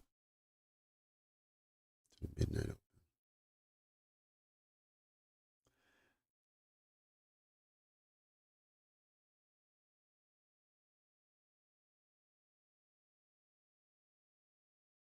Gavin, that was exactly my thought as well. The midnight open tends to always be a place for price to draw into. It also, for whatever reason, seems to be a place where price likes to reject from as well. And since it's right at the 50% mark, that's a good level to look for a reaction. And if it doesn't happen, then you continue to wait and you look for the reaction at 61 to 70, which is a full fair value gap here on the 3 minute. So we're just waiting, see if any of those levels are reactive.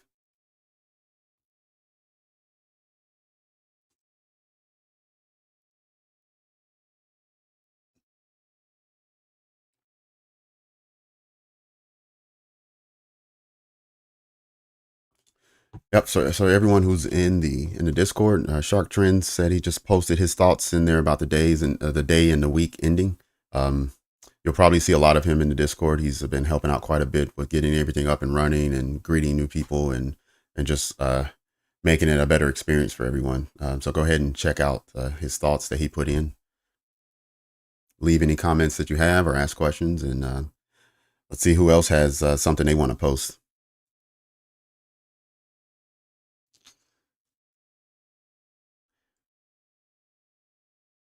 Gonna go to the 5 minute fair value gap. This one is what I'm assuming what you're talking about. Is this the 5 minute fair value gap that you're talking about, DB? Down at 266 to 264, that area? Or are you talking about one lower than that? Because I don't see one.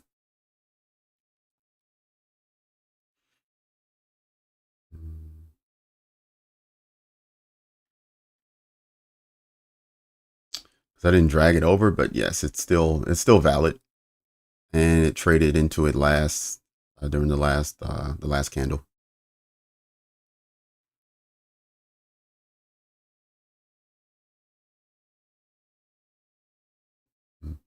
And if your question is just can it go further down, absolutely it can go further down. There's no doubt about it. It can. The question is will it, and we won't know until we actually see it happen. And so that's why I'm waiting and just watching to see what price delivers next. You go back down to the 3 minute.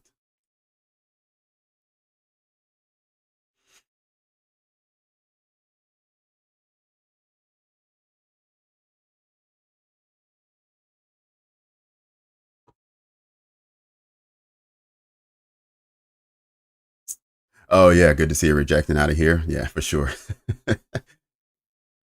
And it was a strong rejection too. It wasn't just a barely one. It traded at least halfway in and then all the way back down.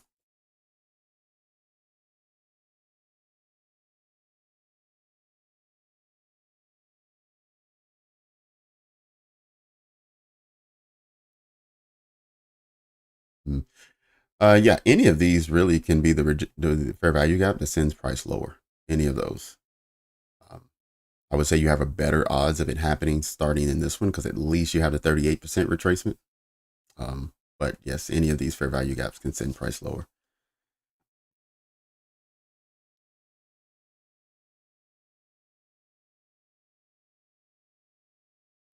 But remember from earlier when we had equal highs that price either just touched it by one tick or barely missed it and started to retrace. You have a feeling that price is coming back down because there was a reason why it didn't take it when it was here. So it's going to retrace. It's going to find some footing somewhere, collect a few more orders, and then it's going to find that London low.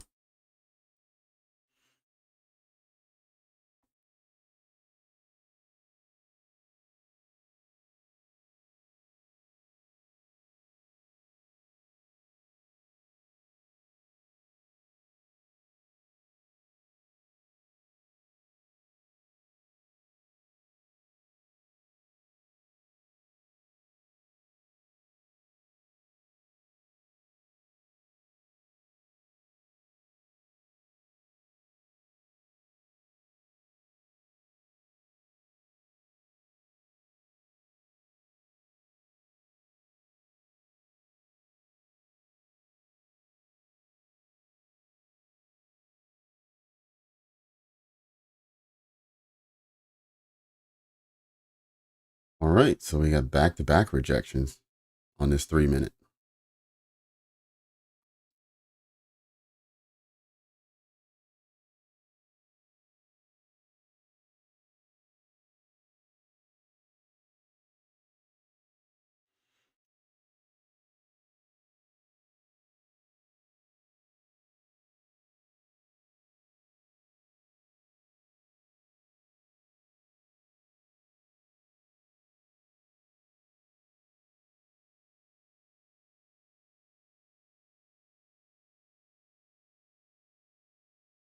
Real 5. Yeah. Okay. Looks like we might be hitting that London low soon.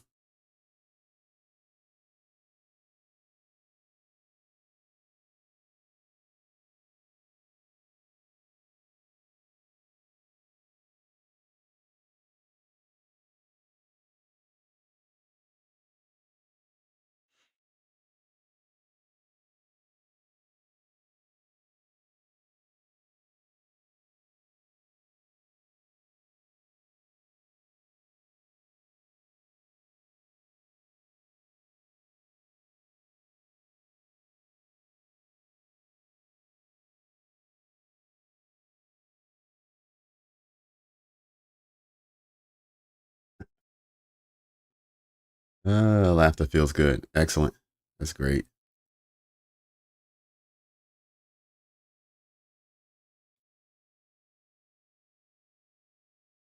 300, 303. Okay. 1 hour candle. Let me see. Let's see.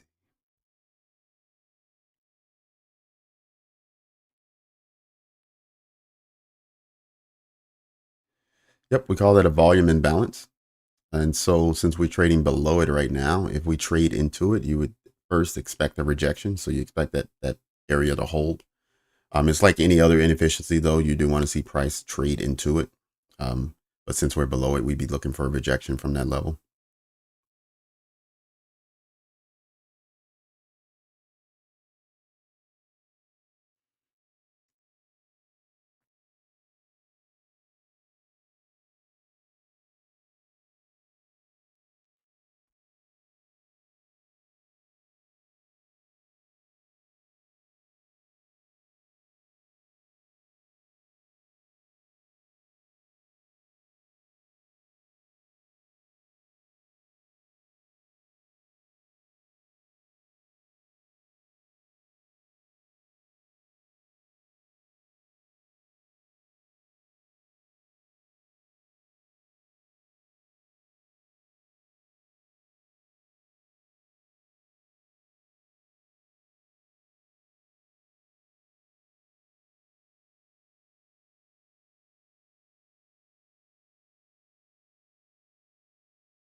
Hmm.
When all your volume balance is there. Continue to get rejection out of this fair value gap. So it is definitely strong at the moment.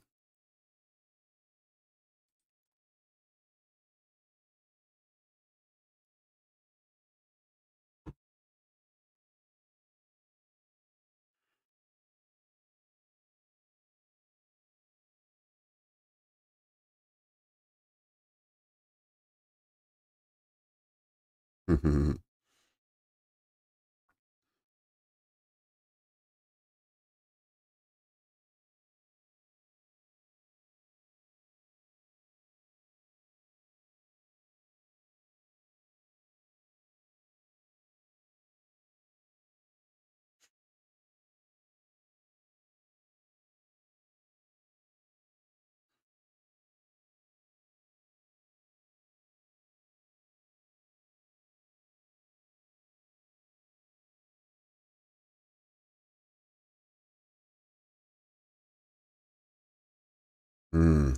Yeah, shark, man. Sorry about that.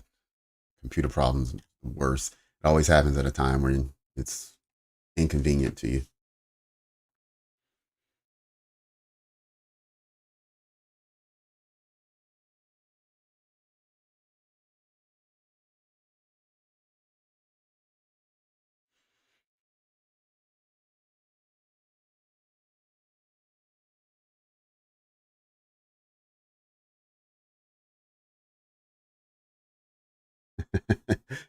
Well, in this case, you said give it 3 minutes before cutting. In this case, it'll be give it one candle.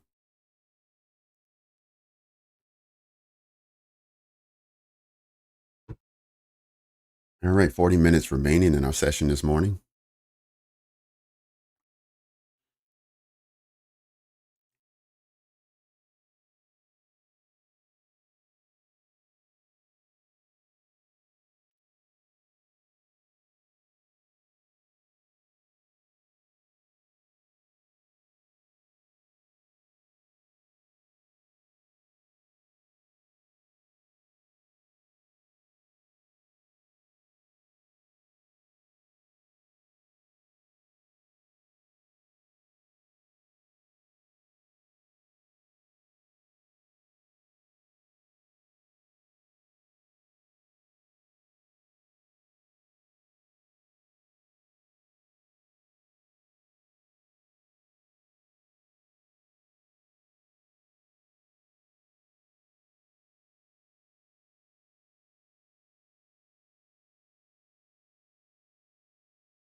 Oh man.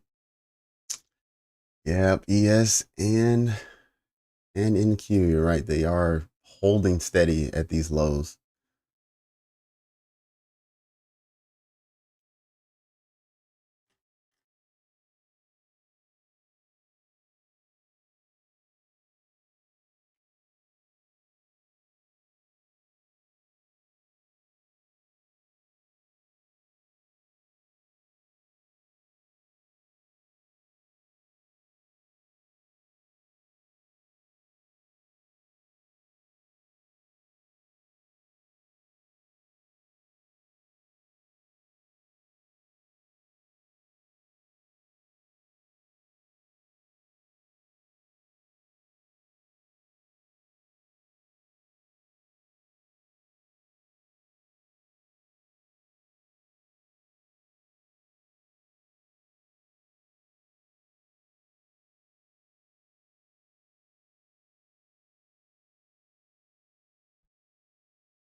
Okay, new hourly highs now. Let's see how far will it push. Will it push out of this fair value gap and close above? We also have the hourly volume imbalance sitting just above us at around 302, or right at 300 actually, 300 to 303.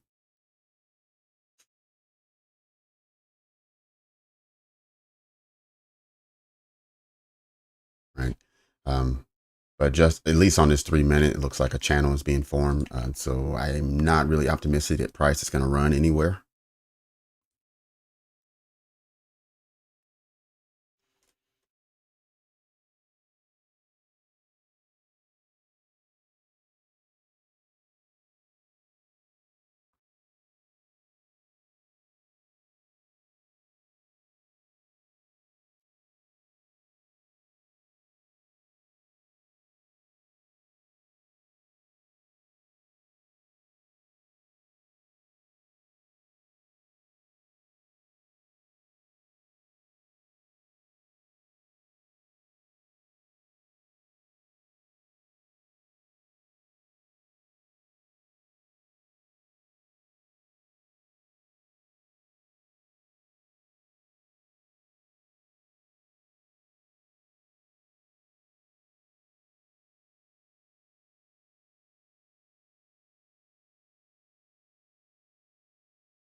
Yep. So far, still, I did trade above finally, but no closure below. I'm sorry, no closure above. And look, we can see big rejection coming down. Fall right in line with the trend lines we're already seeing.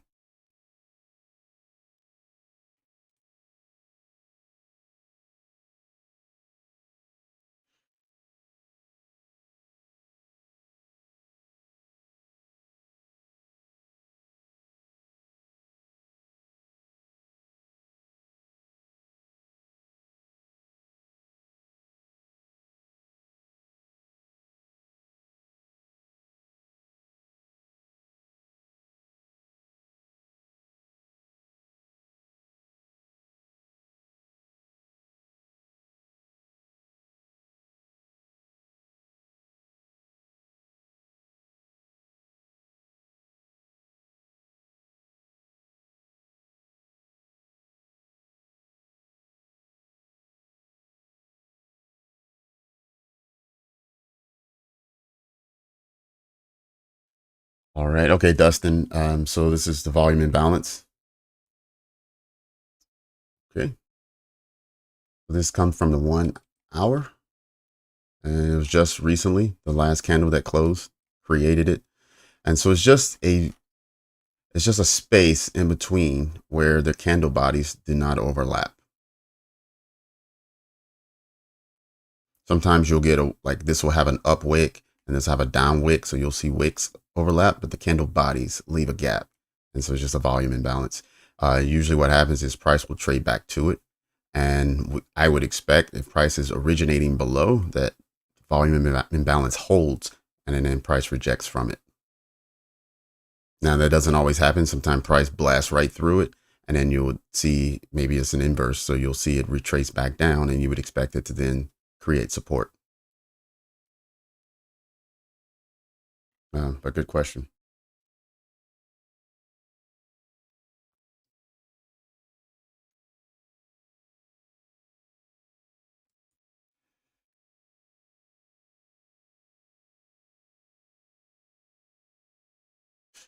Oh, let's see. There we go. I was wondering why it was skewed. I was like, I thought it was parallel.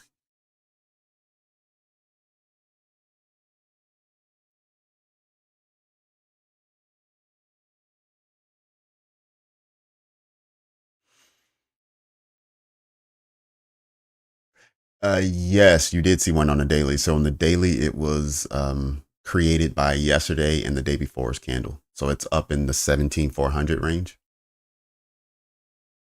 Yep, 406 to, okay, 470. So on the daily, what happened, essentially what that is that's the new day opening gap. So you have a closure from one day and then the open from the next day is that gap there.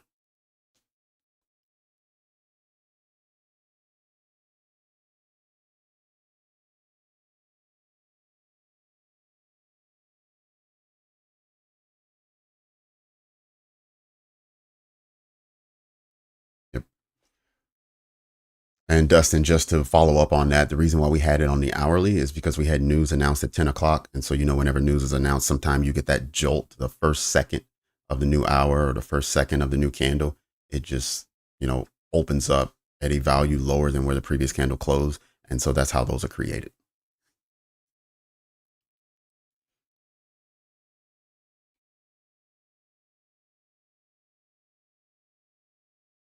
Mm.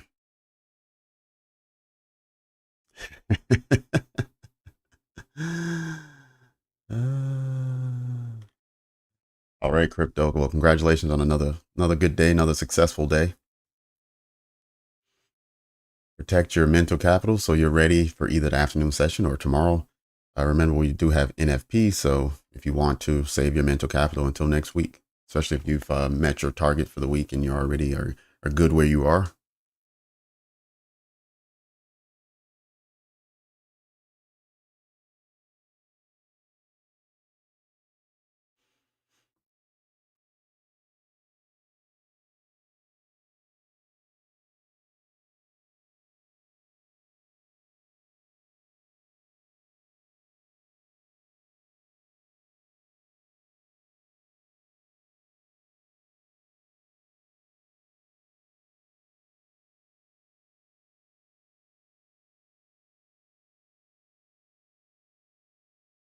Hey, half past the hour, everyone. We have about 30 minutes left in this morning session. Not sure what price is going to give us, but hopefully it gives us something better than what it's been doing the first 30 minutes of this hour. But keep the questions coming. Been some really good questions this morning.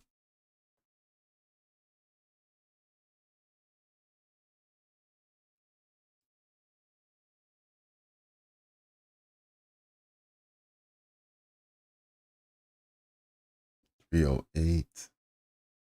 Okay. Consequent encroachment of the 15-minute. Yep. Which also consume the fair value gap and imbalance on the 1 minute. Okay.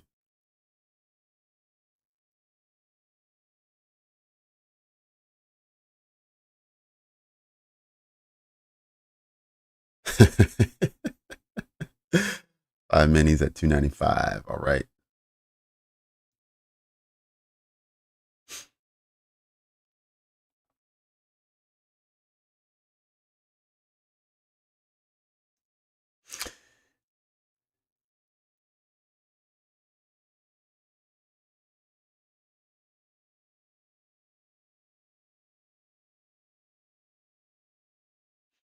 Yeah, while we wait, let's go back to our comparison again.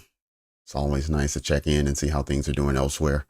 Um, let's take a look at the dollar. Start off with the dollar. It's at its hourly lows and it is pushing hard. I marked up this level as 50% of the wick on the hourly chart just to see what happens when it gets there.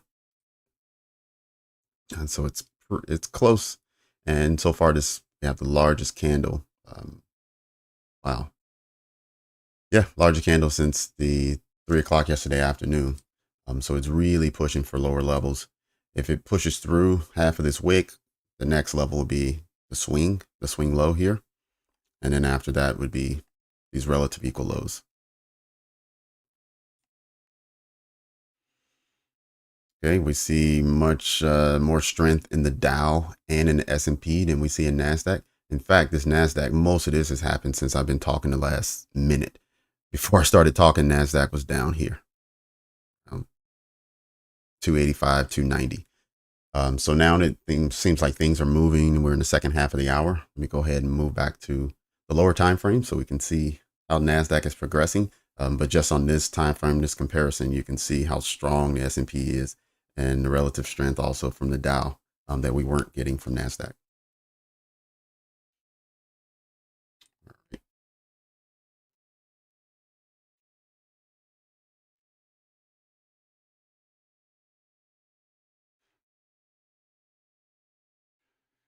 All right, that volume balance doesn't look like it's holding at all. Price just pushed right through it.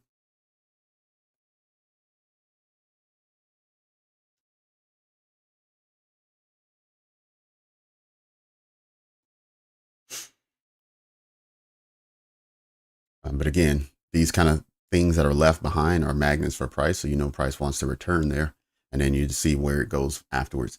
And so we also have a volume imbalance on the daily that's up above, that was created above yesterday's high. I'm sorry, yesterday's open. And so we may actually be returning to the new day opening gap of yesterday. So anyone in longs and you're looking for a target that's a good distance away, I would probably partial out before that. But if you had a runner or two, I would look at the new day opening gap from yesterday.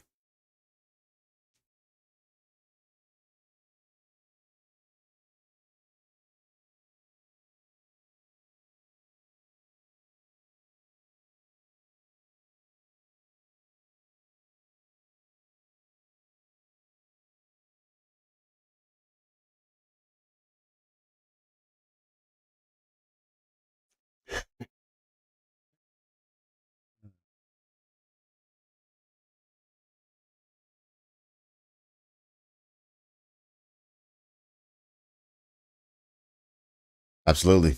Good thing you had that stop loss in, protect you from any losses.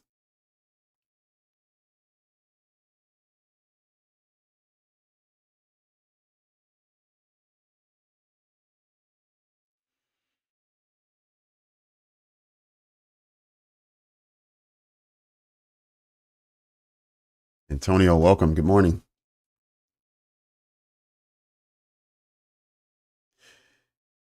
Yep, New York AM. That's exactly what it's done this morning. Took out lows, then took out highs, then came for the lows again, and now looks like we're kind of coasting into the afternoons or into the lunch session, which will then set up the afternoon.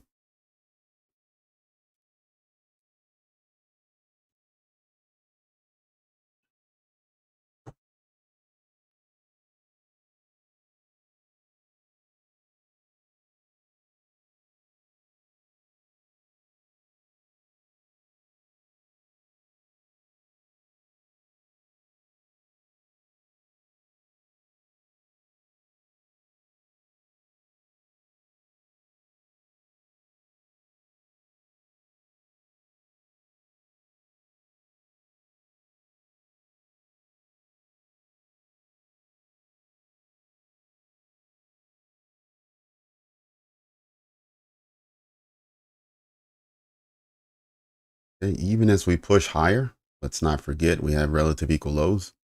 The 11 o'clock low and the London low are just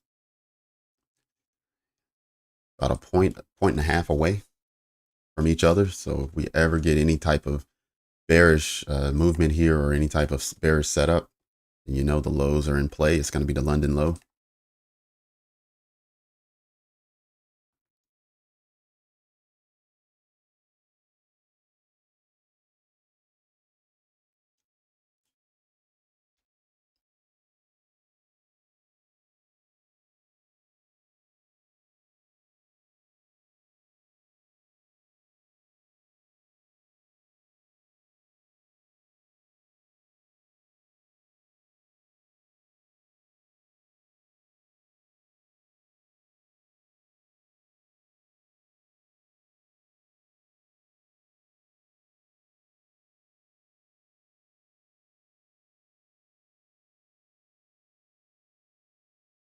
I have not taken, nope, no trades for me today. I have not.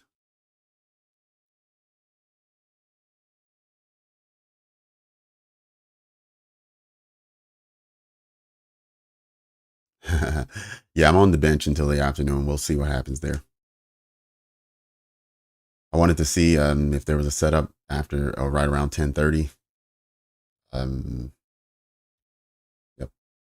I didn't catch this short here at 10:30. So after that, this really hasn't been anything that looks good to me or anything that I want to trade.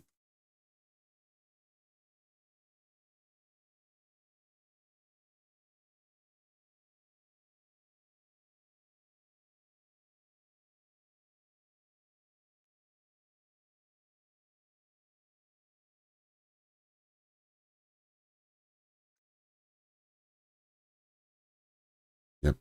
And just, I guess, as a recap, I generally never trade the opening bell or news. So I wouldn't have caught this down move.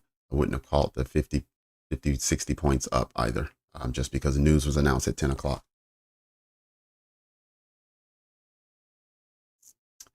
No, sir. No, sir. I'll pull the trigger when I'm ready. Appreciate the encouragement, but no thanks.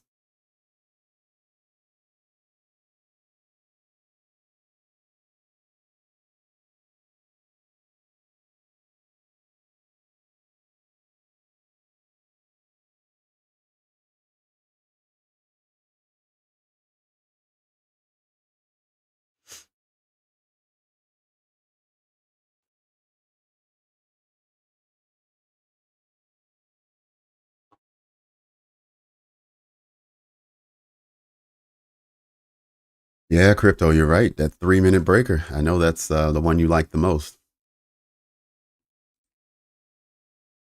All right, retest now the midnight open price. That's that purple dash line you see in the center, right where it's at now. Okay, let me get rid of this as well. We don't need the volume imbalance.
Okay, one more minute into this candle's closure.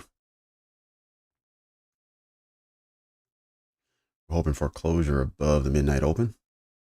And then we want to see, we also saw a test of the 8:30 open as well. Right.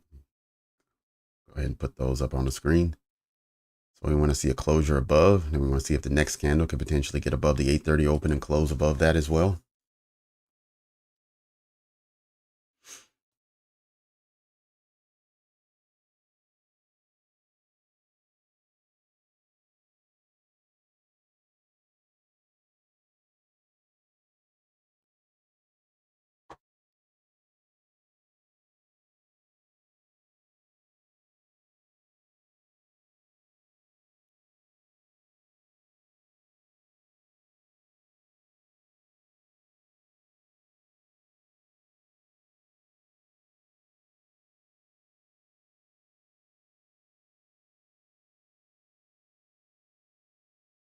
Yeah, okay. So it did close above. We want to see if the next candle holds, so it should be able to hold that position. We want to see another retest of the 8:30 and a closure above.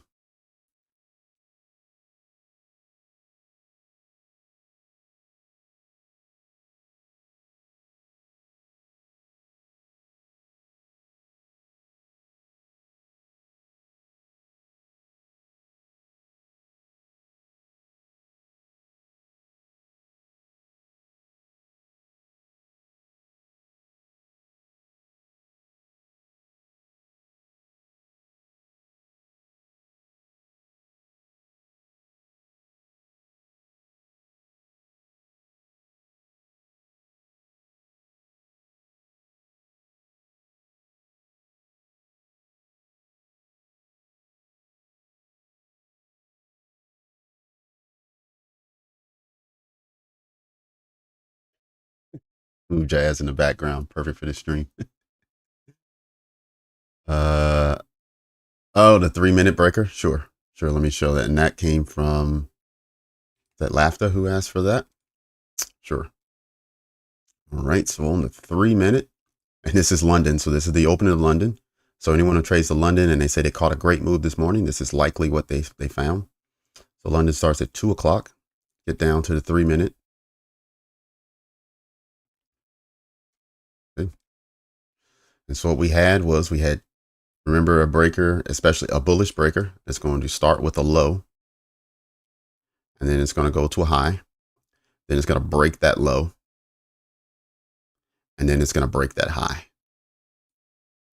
Okay. And in doing so, the breaker is going to be the first leg, the low to the high. That's going to be your breaker. Now, what a lot of people will do is they'll take their breaker and they'll only include the candle body. And you can decide based on your back testing how it works for you. This was a pretty small range, so I included the entire thing. Here you can see the entry was right here. This morning in London at 227, it tapped in and then off it ran. 227 up to 350. So that was quite a move for anyone who caught that and was up early this morning. But then we didn't get another retracement back to the range until 10 at the open. When we had a big pierce down the first minute of that candle, it hit the new day opening gap, which is the yellow, and the breaker is on top of it. So it hit the breaker and the new day opening gap, and we saw a push out to take out these equal highs and the high of London, which is right here. So that's what propelled and took out those session highs. And then from there, we saw price crash at 10:30, half hour after the news was announced, traded right back to the breaker, and it traded a little bit below, but the candle body stayed above the 50% mark, the center line. And we kept seeing it trade below, but reject, trade below, reject. And eventually it started closing above the breaker again. And now we see higher prices.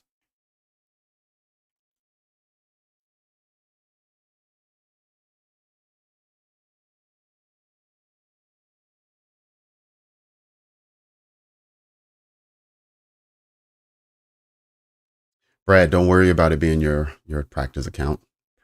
Don't worry, when you do an evaluation, it's the same thing. It's not real money. It's just a practice account for a specific company. That's all. So it's all the same. Don't worry.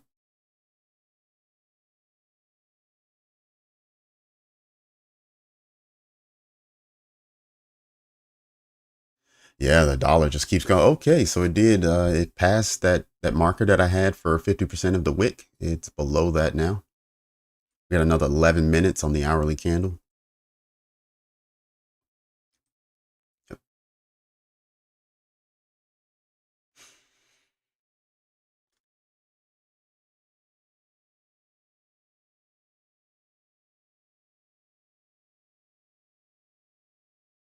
Sweet. All right, let's go and look.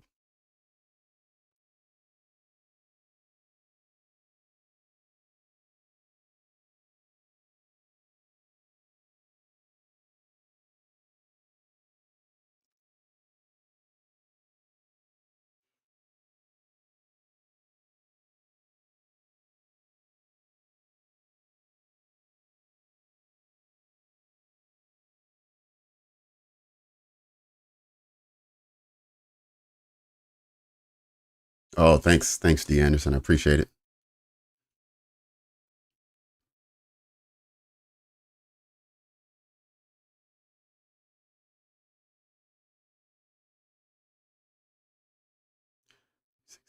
Thanks for explanation. Stop is above the breaker. Okay, all right, Gavin.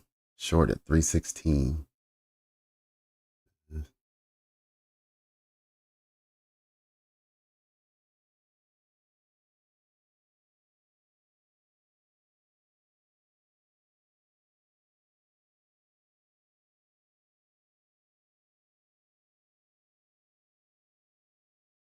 Stop is above the breaker. All right.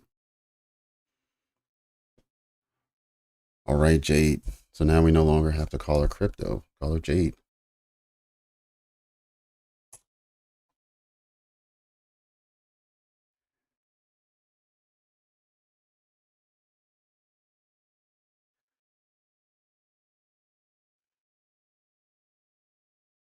Okay, we see now we have taken out several fair value gaps on the way up. There's one. There's two. Now we're in the third one.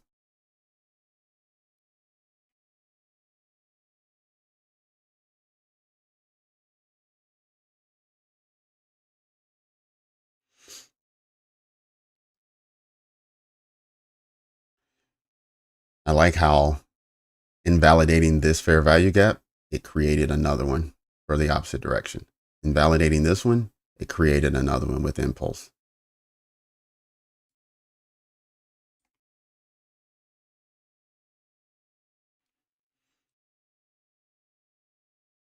Mm-hmm.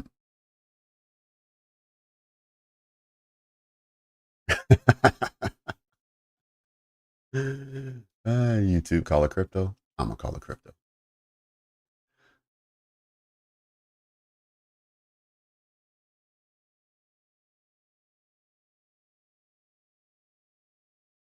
Uh,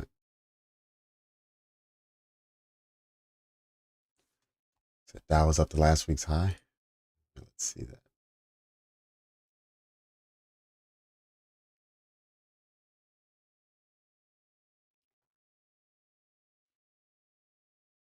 Mm-hmm.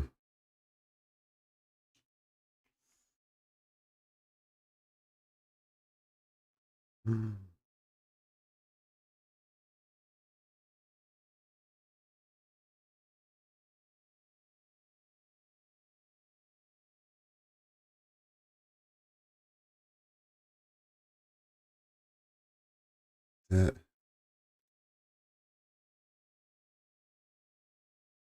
Oh, Fauci back on vacation. All right. Well, hope you had a good time. You didn't miss much from the market. This definitely hasn't been my best week. I don't know about others. The past couple of weeks have been better. But yeah, it's been, yeah, we definitely missed having you around. So welcome back. Good to have you back in the chat.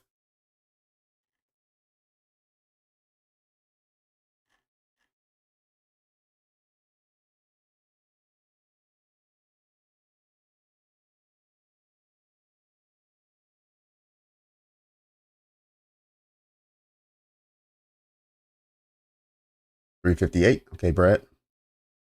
Mm, yep.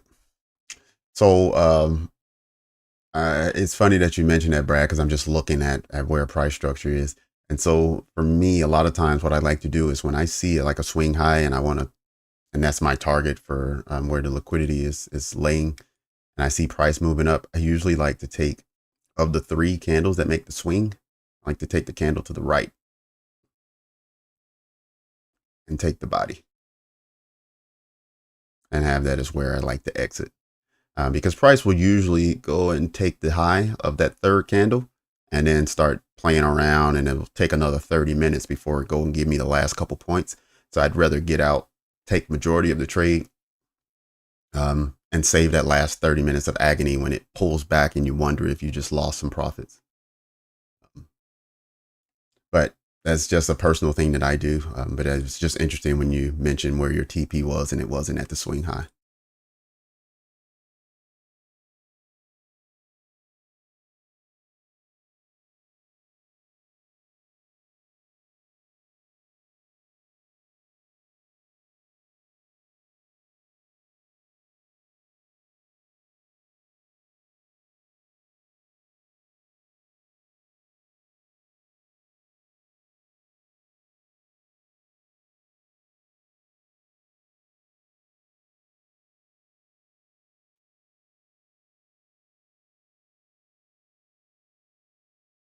Yeah, Fauci, you're right, man. We definitely have a nice little community here where it's in the chat. It seems like there's similar or the same 20 people or so in the chat, either welcoming everyone or saying hello or asking questions or that kind of thing.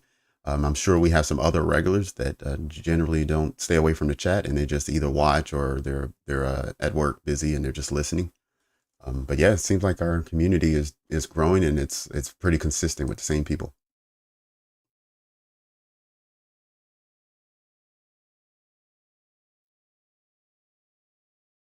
Yep. Yeah, good to see we're on the same page, Brad.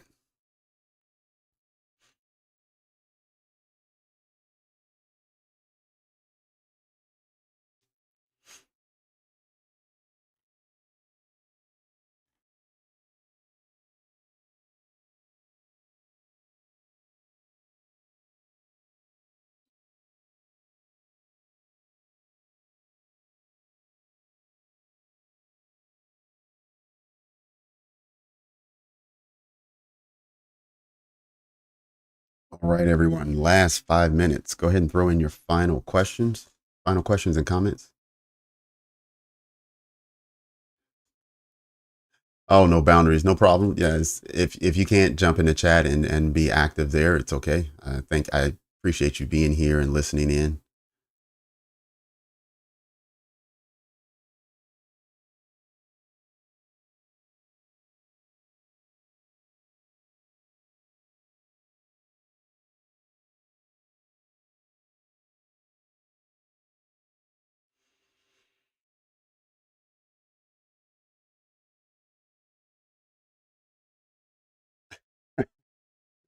Yeah, crypto. You go ahead and catch that nap. You know, you've put in your work already.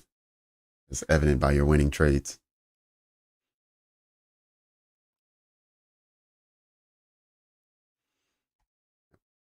Go ahead and re-delete these. Let's get back up to the 5 minute as we close out this session.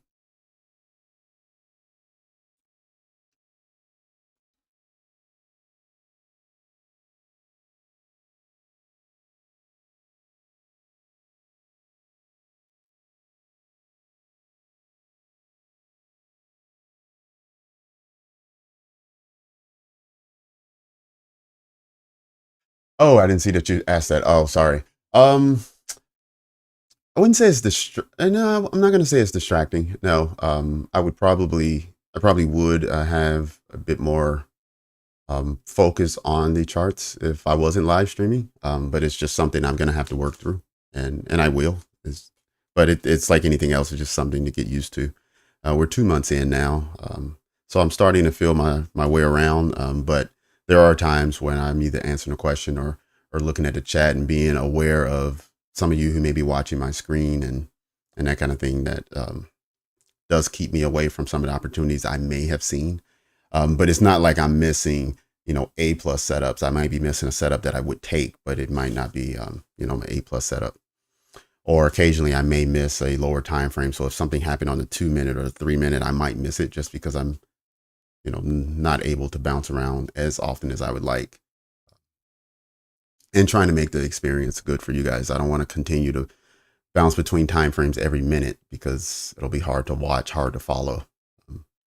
I'll get there. Don't worry. Don't worry.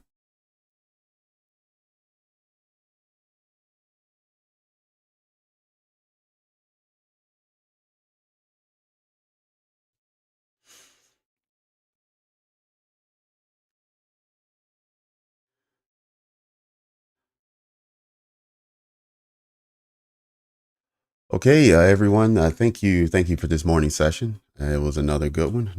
We had a good turnout this morning. We have plenty of likes in the room, so I'm proud of that.